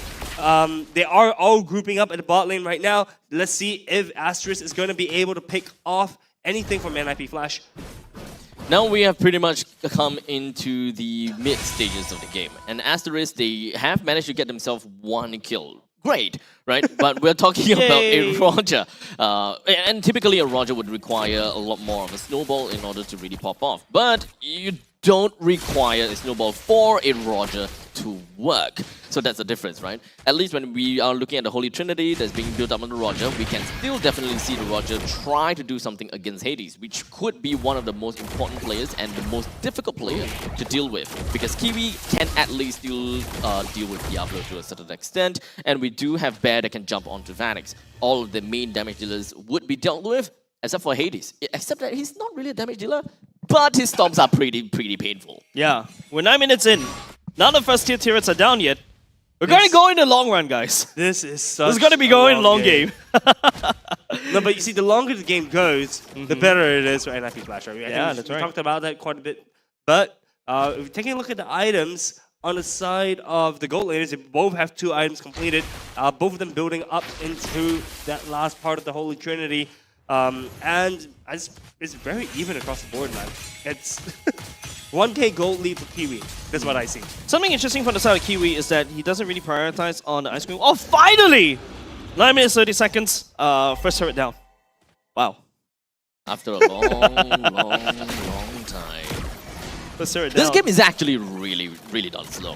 And coming in from Asteris' side, they actually want to engage in battles a lot more. And just as I said it, they're just going to be jumping themselves right down to Hades, hoping that they will be able to bring him down with just a sliver of health. He is just going to be slipping off the cracks of Asteris, and that is such a big waste. Asteris have wasted and used up so much resources just to try to bring Hades down. And now Kiwi finds himself in an unopportunistic moment and finds himself dead. Yeah. Kiwi pathing the right there doesn't make sense. But you can start to see what Asteris is doing, right? True is actually keeping Vanix in check. Denying Vanix from joining teamfight actually allows Asteris just output the damage against NIP Flash. Don't forget, Asteris does have a lot more consistent damage as compared to NIP Flash, which is mostly burst and that small little window. And you can see in a long team fight, Asteris should be able to win this, but hold on a second, GH! In the middle and in the hearts of the enemies, he's just going to be nommed right down, and Hades also takes the Lord for himself. Chu did manage to bring Diablo down, while Baron on the other side brings Lolzy down. So most of the main damage dealers coming from the side of NIP Flash is taken down,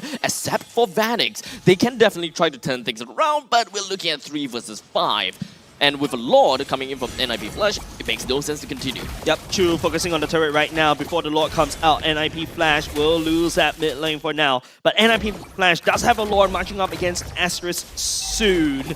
But it's still a baby Lord, so not too bad for Asteris to handle.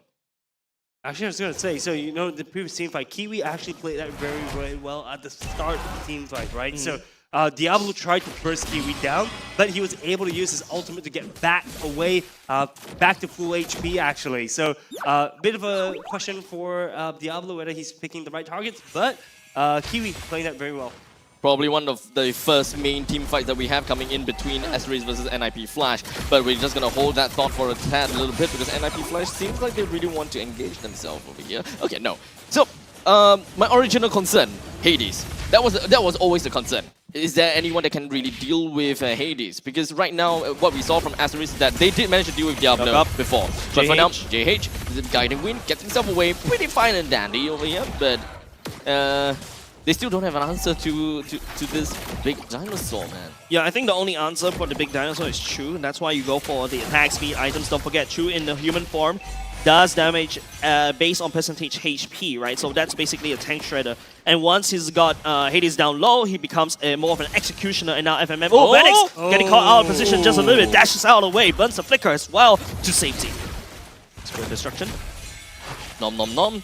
Right down onto JH. And he's going to be focusing down everything. The Frigid Glacier unfortunately did not manage to connect, but we do know that the Hailstone Blast does do quite a bit of damage. You're going to have to look out for that. Diablo comes in between and managed to find the proxy, brings FMM down and pushes the rest of Asteris away.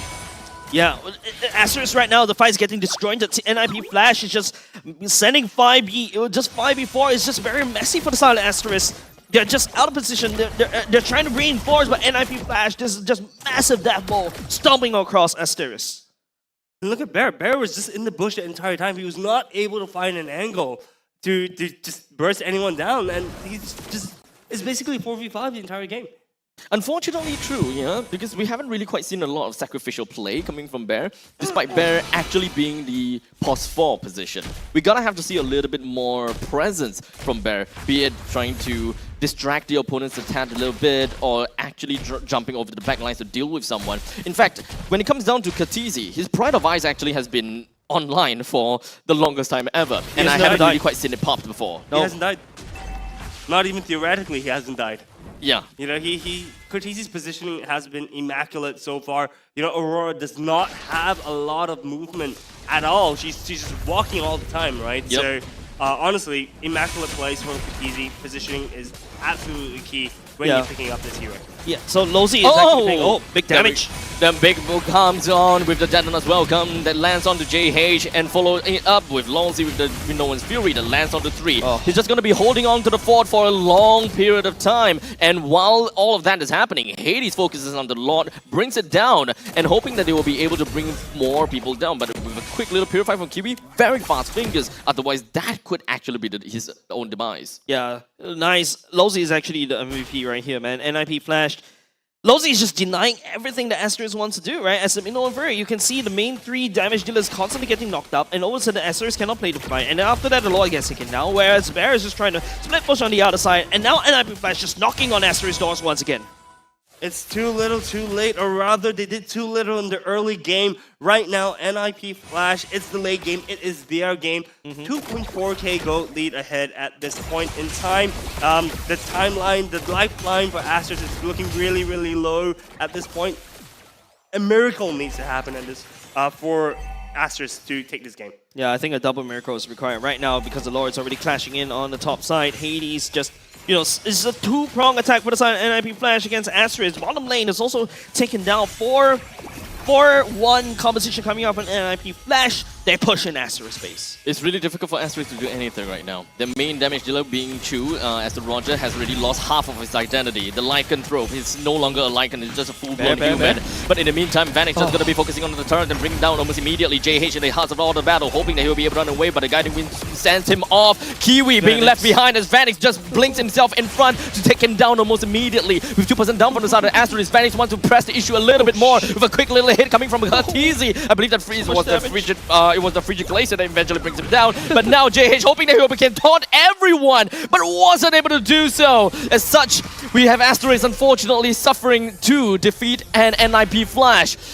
very successfully, gaining 2 wins. All right, another day in the office with the side of NIP Flash, but kudos over the side of Asteris for trying right there. But I would say NIP Flash, MVP goes to Lonzy, man. The amount of Minotaur, he's just making sure that he always knocked up at least 1 or 2 members, and sometimes those 2 members that he knocked up are the damage dealers. He burns the flicker just to make sure that he's unable to step in, just zones everybody away. Man, NIP Flash, this probably is the prime. They are looking incredibly strong at this point in time, you know, and as you said, Lonzy on the Minotaur is a scary statue. Yep. Right? He just stands there and he's like, come close, I dare you. I dare you to come close. Yeah, literally. Engage on me, please. Please, I don't need to... Have you seen, like, I don't think from this particular series, you don't really see Lonzy actually using the Flicker ultimate. It's mostly Asteris jumping onto Lonzy, thinking that they have enough damage to deal with Lonzy, but turns out Lonzy just knocks everybody up in the air, and then Vanix just comes in for the clear. I mean, it's a pity, right? Because that is quite literally what Asteris is supposed to do. That's right. That is their win condition. They're supposed to jump. But because of the fact that we have, well, NIP Flash's draft being set that way, it's actually very difficult for them to actually do anything. Because of the fact that, number one, Roger doesn't have enough farm. They don't have enough resource that actually pour over to the gold lane in the early stages in order to have a proper answer to the mid stages and the late stages of the game, which I would say is just a missed opportunity as to where they invest their resources in.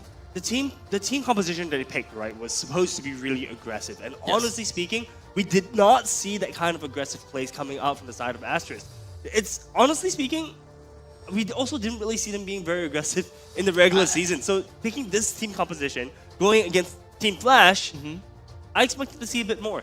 Yeah, like I said, Team NIP Flash just literally maxed out the defense. This is a very defensive comp that deals with any dive composition that Asteris wants to do, right? Basically, even in game number 1, that's the exact same thing they did. But ladies and gents, we talk about the MVP just now. I kind of teased a little bit, but let's take a look at the official MVP. Yep, there we go. Yep, there we go. There we go. I mean, is it really debatable? Is it really debatable? Because, like, Vanix just does marksman stuff. Yeah. Right? Just let him do his stuff. Not only just that, but we need the setup. Yeah, Curtizi is also safe in the circle, right? As long as you stand in the circle that Lonzy provides, he protects. And he knocks people up, and he attacks. He protects so that they cannot attack. Yeah. That's one way to put it as a Singaporean. But anyways, take a look at the kill participation, 66%. But I think it's not about the stats that he did, it's about his playstyle all across not only just this particular game, but of course this throughout this particular series, Kwa. Someone mentioned that playing Minotaur is super easy, right? Who was that? I think it was like Nick Stain.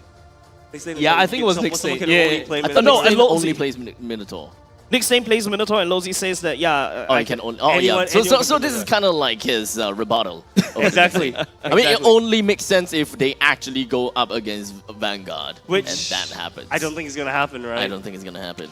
Well, speaking of which, Minotaur, I think really great pick. Both games you saw Lozy playing Minotaur at his peak, right? By just being a statue.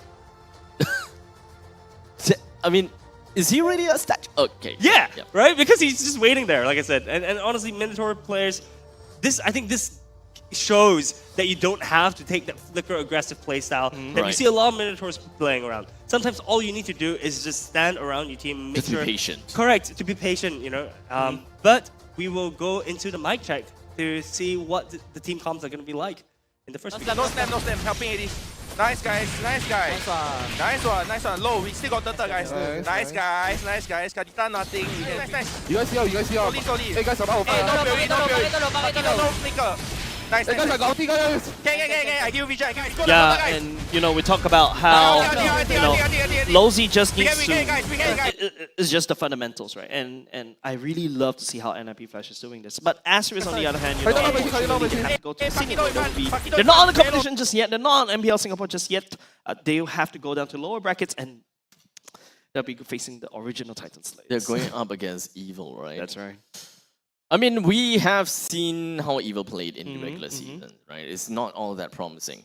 But it's playoffs. It's playoff Evil. It's Evil's playground. Yeah, do you know the meme about the Shiba? The one with the big buff Shiba, and then there's a small little Shiba? Yeah. You know that meme? Yeah, I know that meme. I know the Evil in regular season, and then Evil in playoffs. Big buff boy. Yeah, big buffy boy. Just like powerful? Yeah, he is. I was just interviewing him, and his shoulders are super wide. He struggles to fit in the his shoulders are actually broad as hell. Yes, like it shows the amount of responsibility that he's holding on. But let's talk about Team Flash performing to AT. It's just basically this is their identity, right? They're still sticking to it. And we remember we asked about whether this is the actual lineup of Team Flash, because right now it's just we're picking between JPL and Lozy. But it feels like Lozy is starting to feel like the perfect fit for Team Flash. You really think so? I mean, Diablo used to play with Lozy. Uh-huh. Lozy was in the previous season playing together with Vanix, and you can see the romance starting to form between the Rome and Goat. And when you get that duo going, man, it just starts to go. I mean, have you considered that Puski being in the composition being a very strong EXP laner as well, who plays very strong meta heroes? So basically, they are able to change their win condition, or rather, who they will want to play around with a simple switch of one player. And that way that their playstyle is completely different. And if you add JPL in there, who is very calm, collected, and he knows exactly when he wants to jump, albeit a lot less aggressive than Lozy, but I'm pretty sure that when they want to do things right, they will do things right with the JPL and Puski combo. Look, I think regardless of who is playing on the side of it's NIP Flash! Yeah, I love the flexibility coming off an NIP Flash, right? But yeah, I'm just really plugs and play. But yeah, sorry. I just want to hear from you now. Just very random. No, I was gonna say, right, I think regardless of who is fronting the NIP Flash lineup, NIP Flash is the undisputed top dogs right now. Yep. They're the undisputed team to beat, right? We love to see the different playstyles, and we saw them during the regular season, right? They constantly changed up the lineup. They constantly were like having a little bit of fun. Let's be honest. Right, and this is the first. I'm not even sure if they were like quote unquote serious. Serious, yeah, exactly. Right, we saw the Aurora being picked up. We've never seen the Aurora this entire season. Not at all. Right, not at all. Not at all. So we've seen them try out new things even during the playoffs, by the way. Right, and this is also a slightly different Team Flash from what we saw during the playoff season. Sorry, during the regular season, because the regular season they just kept being very aggressive, right? They kept taking kills and snowballing the lead from there. Yep. Right, so I'm curious to see what else they have hidden in their pockets. Yeah, we should be able to see, like, especially when we move towards up the playoff brackets, right? Because right now they're going up into straight into the upper bracket finals, right? Like basically, if they clear that one game, they're just secured no, they secured grand finals. That's it. Semi-finals. I mean, semi-finals then grand finals, right? Correct. Yeah, so yeah, yeah. they're already one step closer into going to the grand finals. But ladies and gents, let's take a look at the MVP highlights right here instead. And woo, it's like what I said. It's just basically just mostly Asteris trying to go up against NIP Flash. And this is how I foresee, right? If it's represented by a scene, it's just one little kid trying to grab candy from the adult, and the adult is just like, yeah, you just keep trying, and the arms just failing right there. That's how I imagine it. To be honest, right now, I mean, my eyes is just on Lolzy this whole time, right? And if I'm him and I'm playing on the, if I'm playing this game, I will be like, why is my job so boring?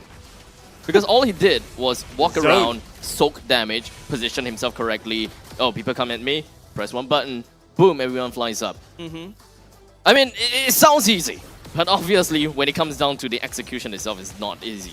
Lolzy just makes things look easy. Yeah, I mean, they're pro players, right? It's their job to make things look easy, and we try it in ranked game, and we get reported. Yes, and I'll have a 0/15 Minotaur. Totally not from personal experience. Oh, have you played a Minotaur before? It looks as if he's I said no. from PTSD, man. I said no, it's not from personal experience. Sounds as if there's a little bit of a story going on there. Yeah, we're going to have to dig his history right there. But anyways, ladies and gents, coming up next should be going into the analyst section very, very soon. But I mean, this is actually a very good series coming out from both these two teams. They're starting the playoff strong, but before that, let's take a look at the stats right now. I'm going to give it to Quad to kind of look through the items. All right, so for the gold laners, we actually do finally see almost a 6-item build coming out from Chu this time around, so not that 3.5 items that we saw earlier. But on the side of NIP Flash, 6k gold lead, almost 7k gold lead actually in 15 minutes. Actually, both games. This game felt a bit longer, but both games was about 15 minutes. Yeah, 9 minutes in, we only take down one turret. That's and 1 insane. kills only. And this just goes to show that Asteris knows that they cannot tangle with NIP Flash. And when they decided, okay, you know what, we're losing our priority, we have to try to do something, and then they just got smacked by NIP Flash. Yeah, but we also saw how quickly the game accelerated, right? Once it hits the late game. The second it hit the late game, NIP Flash really took and snowballed the way, well, they almost bulldozed their way down the game. You know, we see 9 turrets being taken at the end of the whole series, at the end of the whole game, and it was a resounding victory on the side of NIP Flash. Emblems-wise, anything stands out? Yeah, I think it's just the same thing coming up from Diablo, especially trying to get into the later parts of the game. True going for the weakness finder instead of the Impure Rage, because this is more of a normal, not say normal build, but more of a Holy Trinity build. He goes in, he knows he needs to shred, so he prepped for that. And oh, something, okay, hold on a second. That's a common emblem coming up from Chu instead. I know Roger have mana issues, but yeah, him going for the common emblem hopes to stay in lane even longer, but Vanix, on the other hand, going for the tenacity instead of the Master Assassin. He knows he has to go to the late game. Yeah, I think interesting adaptations, right, that we see from the side of Vanix going from game 1 into game 2. Noted that Asteris had a little bit more disruption, I guess, on the side of Asteris, so he opted for the tenacity instead. One thing, of course, when we're looking at Chu's emblems, I wouldn't say that the emblem is going to make a huge difference in their game, right? Yep. But it's definitely going to help a little bit when it comes down to the laning phases. I would definitely say that the mana regeneration from the common emblem is not really quite necessary, or rather, it's not for the Roger, not quite necessary. Not quite necessary. It doesn't really quite translate well in terms of value, at least for me. Correct. And to further cement that is that when it comes down to the late stages of the game, since we already know that Chu doesn't really do so well in the early stages, you don't get to transform that much. The lycanthrope is just a lycanthrope without a lycan, right? Yeah. So it's just a human holding a big gun. There's no point in, you know, kind of transforming, and you won't even have mana issues anymore at probably mid stages of the game. Yeah, and right now I think it's just all about how Curtisi as well. Before we switch over to the scene, right?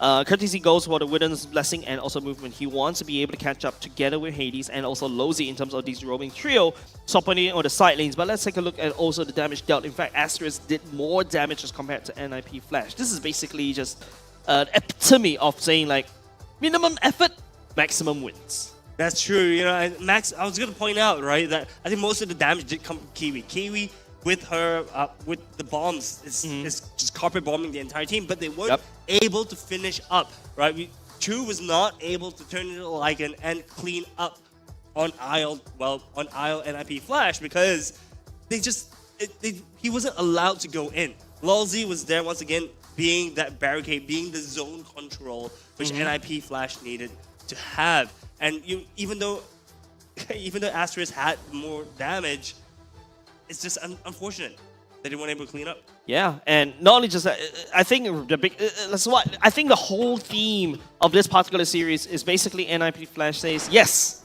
engage on me. Just come at me, bro. Literally come at me, bro. I got so many tools to slow you down onto this engage. Asteris try to go for even more. They're committed to the playstyle, right? They go for the dive combat. It doesn't work. It's really unfortunate, I was just gonna have to say. It's pretty tanky. It all boils down to the early game. The early game, the moment that you did not manage to funnel most of the resources over to the Roger, the game is doomed. You don't have enough money onto the Roger to actually deal with barrages. We can obviously tell Kiwi, as the Lilia, is able to deal with Masher pretty fine.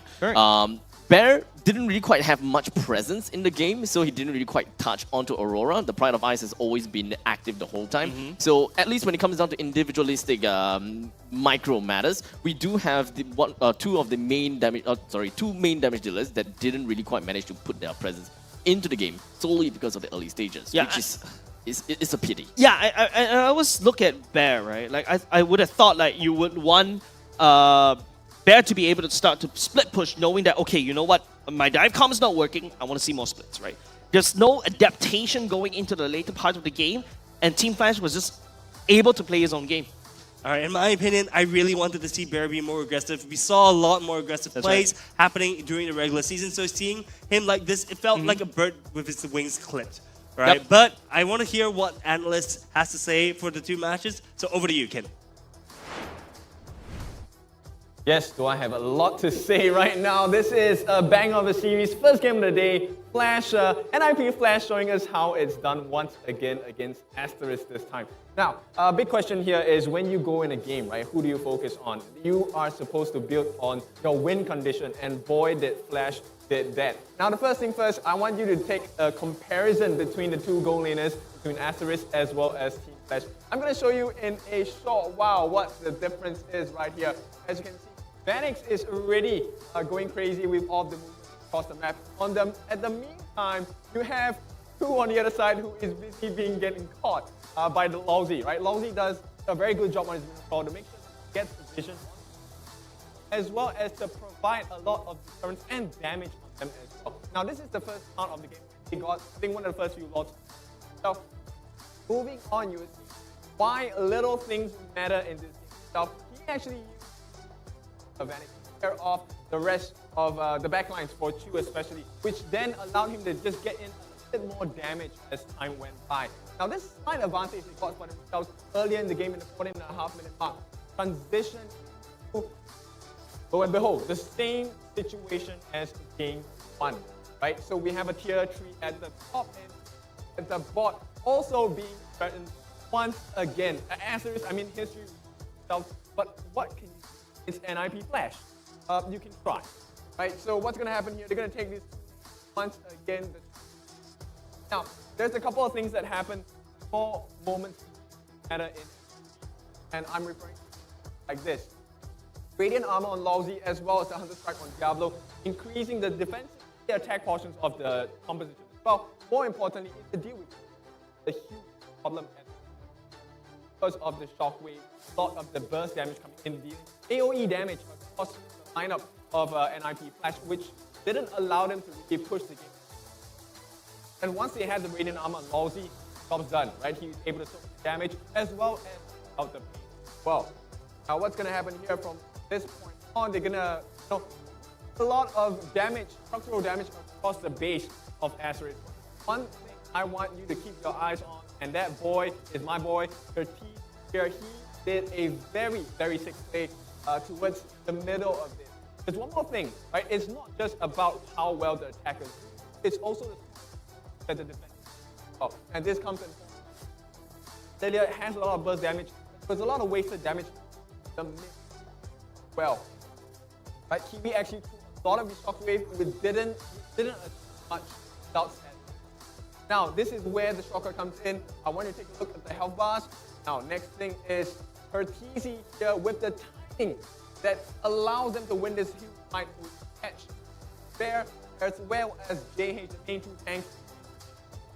And once you have the two tanks dead, it is just Vanix day all day long, and the rest is history. This is going to be the first game of the day for the playoffs itself. Now, this is all I have for you. NIP Flash, what a performance today. We will see what's coming up next for the rest of the day. Back to you, Shan. Thank you so much, Teacher Kin, for that wonderful analysis. Now, I have Adamir now beside me. Now, we're very excited because Adamir definitely was one of the key stars of the show when it comes to MPL SG. And now you have transitioned to coach. Okay, so let's start off with, what do you think of Raj when it comes to Asteris earlier?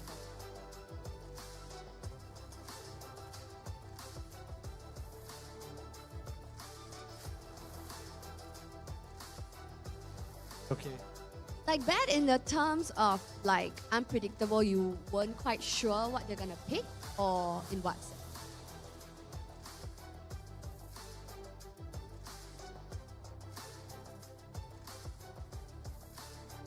Right, but of course they're not to be undermined as well, because even being a qualifying team, they've made remarkable, performances, making it to the upper brackets at 4th position. So with that, what do you have to say, or how did you guys approach this game, not knowing much about this brand new qualifying team? Came into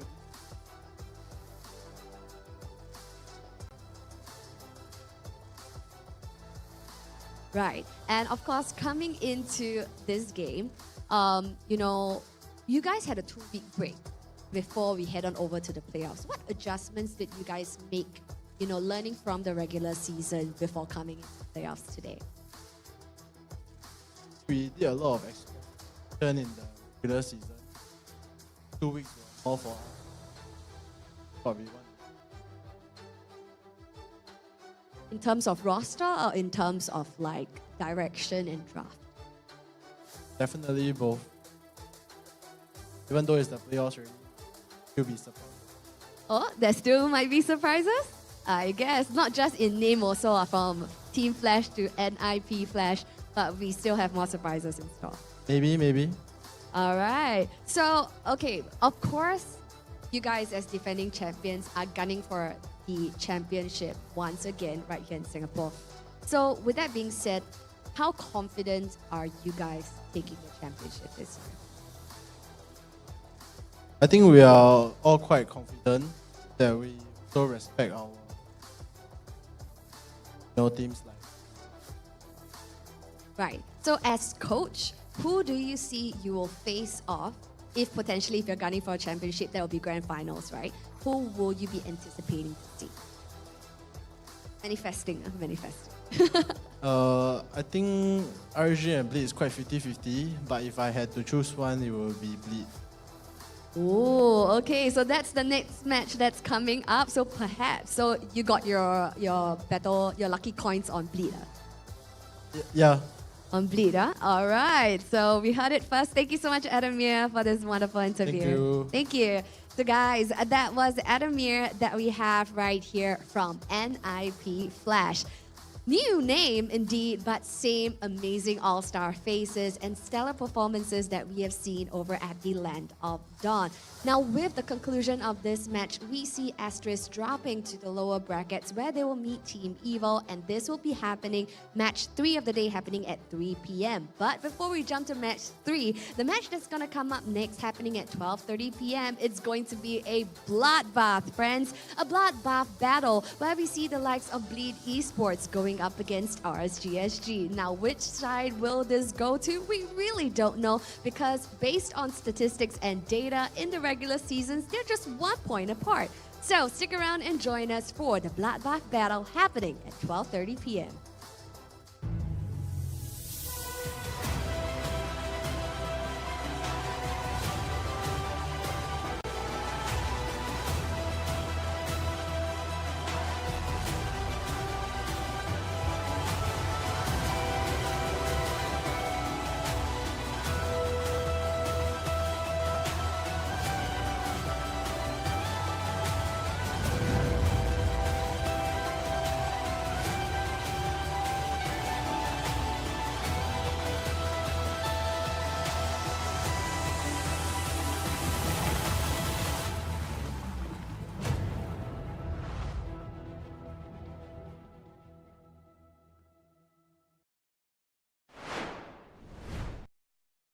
crispier chicken McCrispy?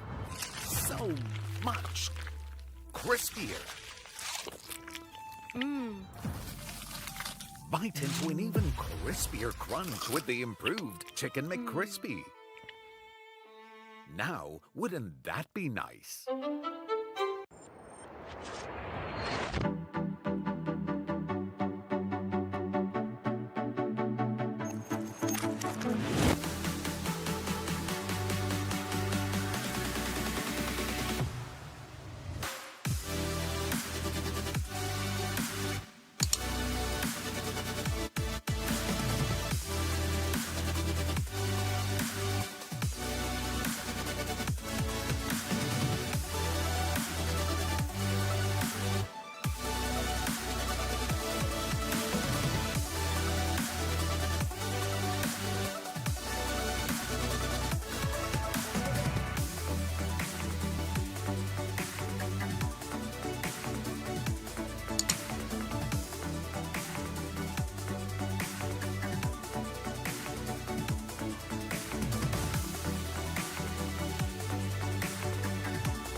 OSIM.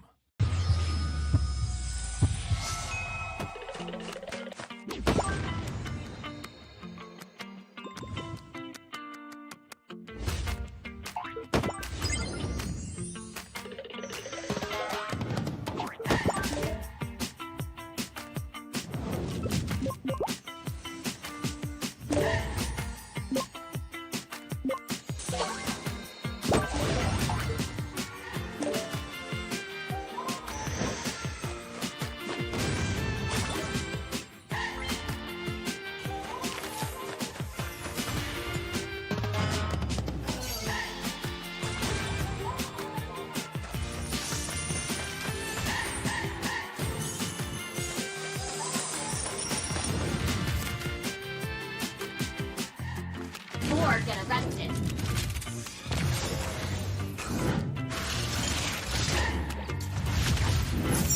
This will sting. You have my word.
私は強くなるんだ。そのためなら何だって。自分の良心に従って人を助ける。オーラってやつは隠してもにじみ出るもんだからな。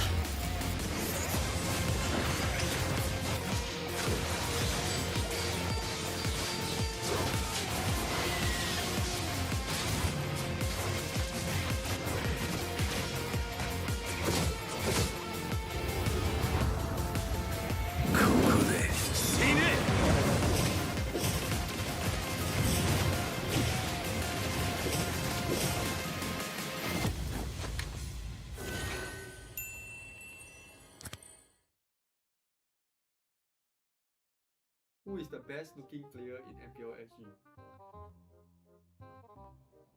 Oh wait. I know. I know. No, I know this one is the goat. Oh, this is the goat.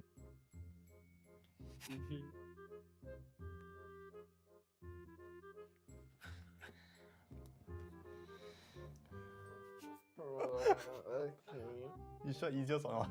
Easy or hard? Best looking player. This one eh. Handsome boy. Handsome boy. Ken from manga. I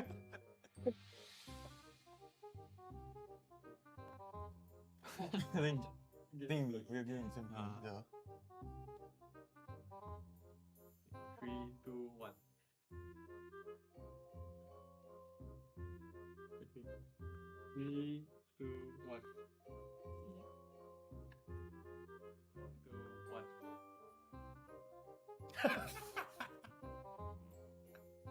这个 I don't know what to say. 3, 2, 1. Must. Didn't he have a different name? You write the current name. Okay. Oh, easy game, bro. Huh? Oh. Like you all say the old name or the new one? The answers? Okay. So easy ah. Wow. What's the old name? Dante. Thought Dracula. 3, 2, 1. Technically both correct. Oh, okay. What the heck? Wow, this one I know. Wait. Huh? Oh. 2, 1. Eudora is correct. Yeah. That time her skin color, the basic one was red, bro. I forget ah. Eudora. Huh? Wait, bro.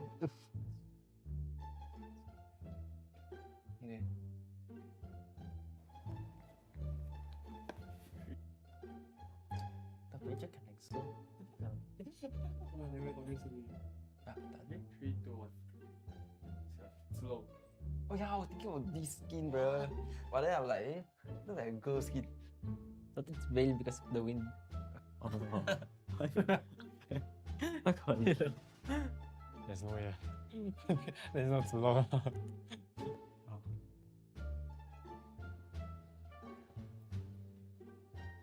Yeah, mage. Oh wait. Oh, I know.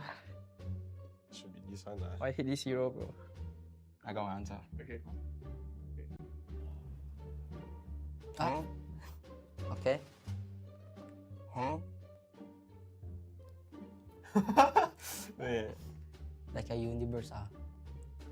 Looks very familiar. eh. Oh, okay. Let's see whether it's correct. This one is, you can't even guess it. It's near impossible. Oh. You know the light bulb? Yeah. They super zoom into it, bro. I'm done. Please. Okay. Can we read answers? Okay, correct. We'll look at the correct answer. Wow, I forgot about that hero, bro. Supposed to be your main, your main.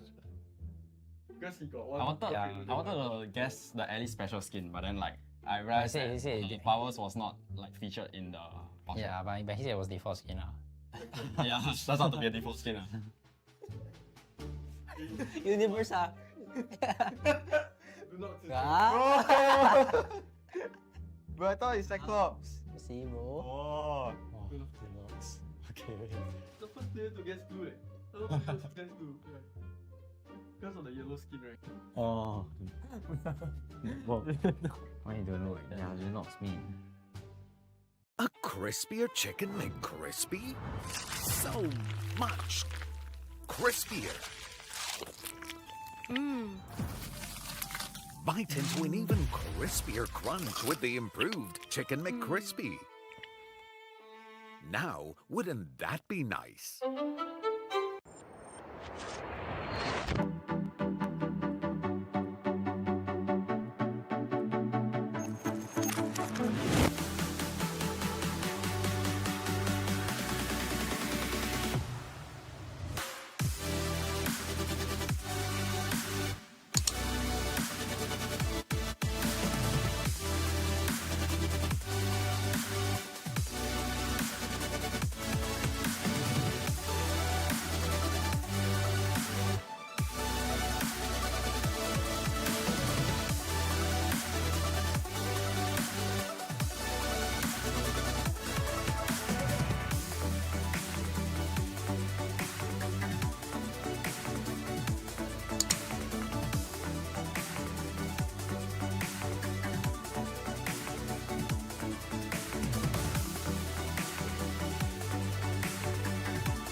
OSIM.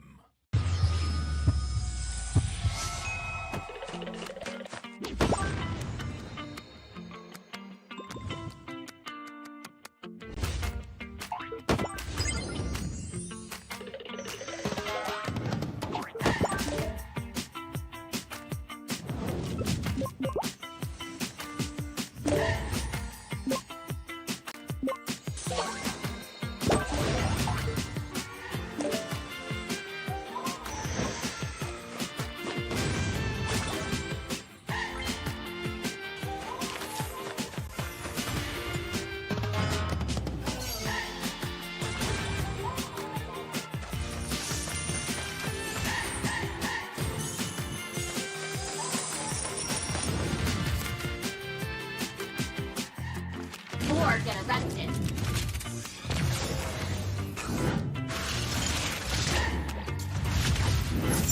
This will sting. You have my word.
少し乱暴しようか。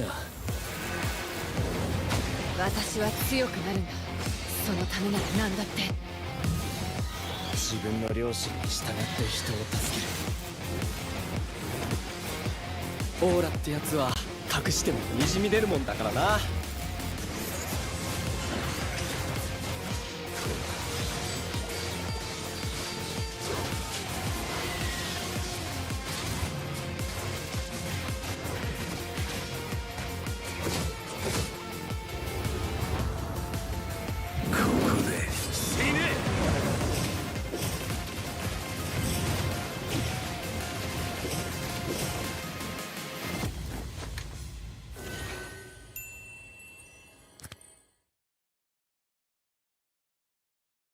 Who is the best looking player in MPL SG? Oh wait. I know. I know. No, I know this one is the goat. Oh, this is the goat.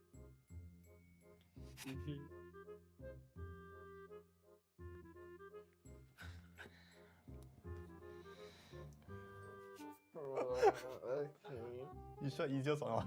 Easy or hard? Best looking player. This one eh. Handsome boy. Handsome boy. Ken from manga. I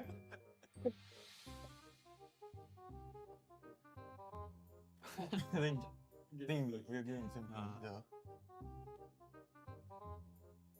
3, 2, 1. Okay. 3, 2, 1. 2, 1. 这个哟，这个 I don't know what to say. 3, 2, 1. Must. Didn't he have a different name? You write the current name. Okay. Oh, easy game, bro. Huh? Oh. Like you all say the old name or the new one? The answers? Huh? Okay. So easy ah. Wow. What's the old name? Dante. Thought Dracula. 3, 2, 1. Technically both correct. Oh, okay. What the heck? Wow, this one I know. Okay. What? Oh. 2, 1. You know right, correct? Yeah. That time her skin color, the basic one was red, bro. I forget ah. You know right. Huh? Wait, bro. Okay.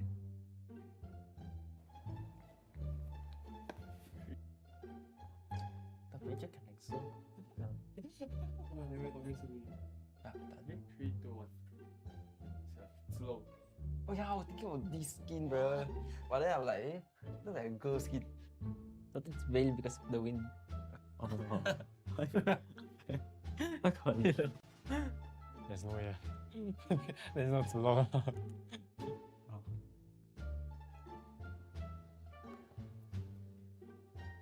Yeah, mage.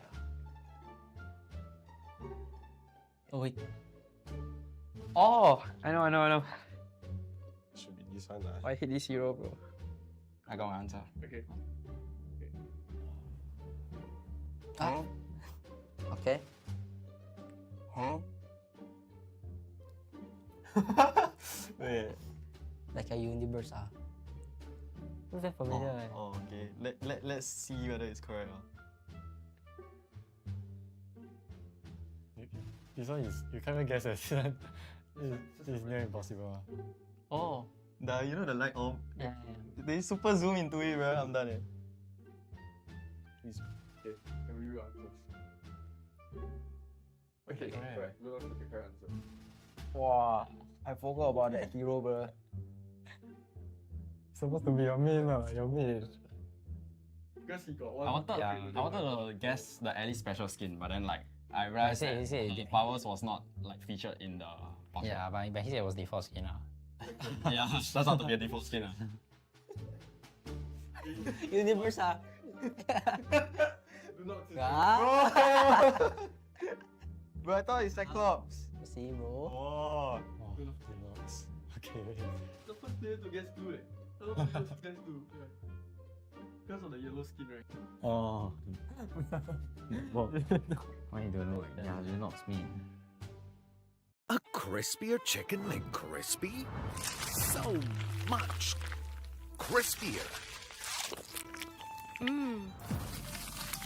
Bite into an even crispier crunch with the improved Chicken McCrispy. Now, wouldn't that be nice?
OSIM.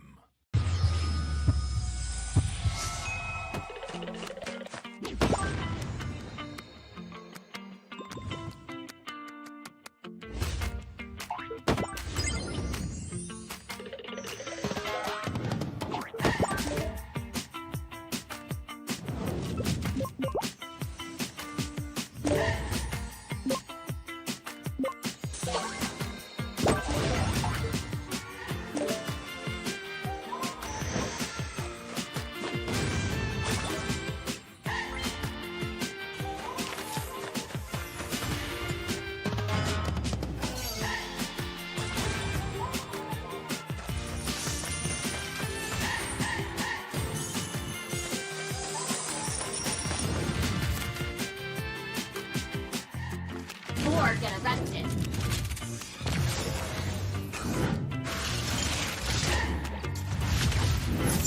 This will sting. You have my word.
少し乱暴しようか。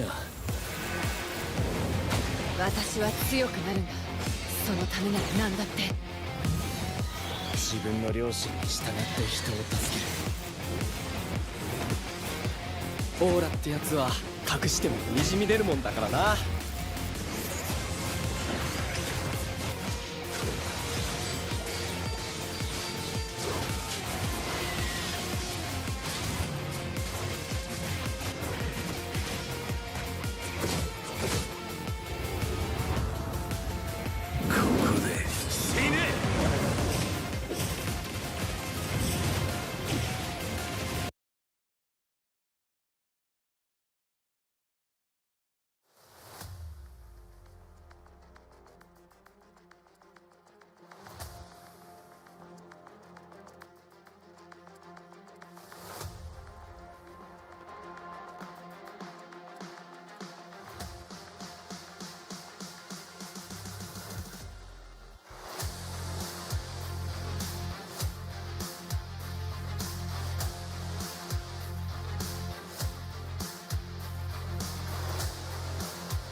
And welcome back, everyone, right here to MPL SG Season 7 Playoffs. Now, this next match that's going to come up real soon is a highly anticipated match as we see a rematch of the final day of the regular season where Bleed Esports did a convincing 2-0 sweep against RSG SG. But remember, the regular season is but a preview and anything can happen right here at Playoffs. Now, with that being said, this is a match that promises a high-octane and close match as we see two very evenly balanced out teams. Now, they will be doing all of their best to make sure that they have a point to prove as well as the dream to stay in the upper brackets and vie for that championship that is MPL SG. So yes, ladies and gentlemen, let the bloodbath battle begin. First, presenting to you our wonderful team of Bleed Esports.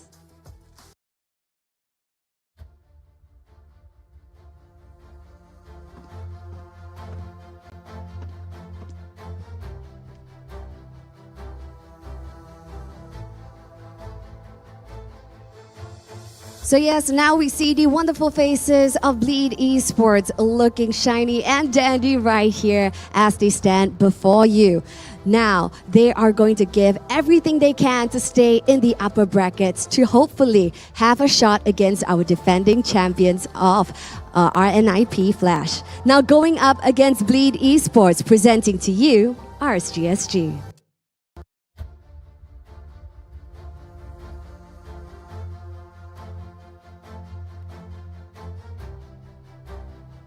Now, the boys have definitely come a long way, especially in the regular season where people have doubted them. With this brand new RSG SG roster, can they make it? And definitely they have right now standing in the upper brackets, going to give everything they can to remain in that position.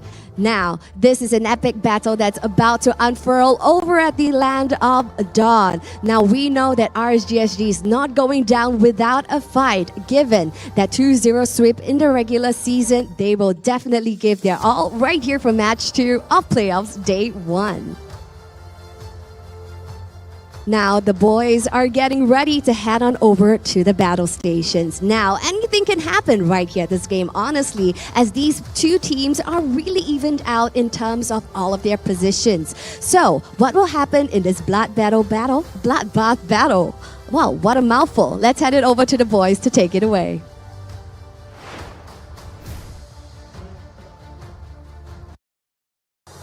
Yeah, ladies and gents, welcome once again. This is the original El Clasico of MPL Singapore. My name is Jay. Joining me right here on the desk is Abstract and also Qual. We'll be bringing you this particular series, and it is going to be Bleed going up against RSG. You're so mean.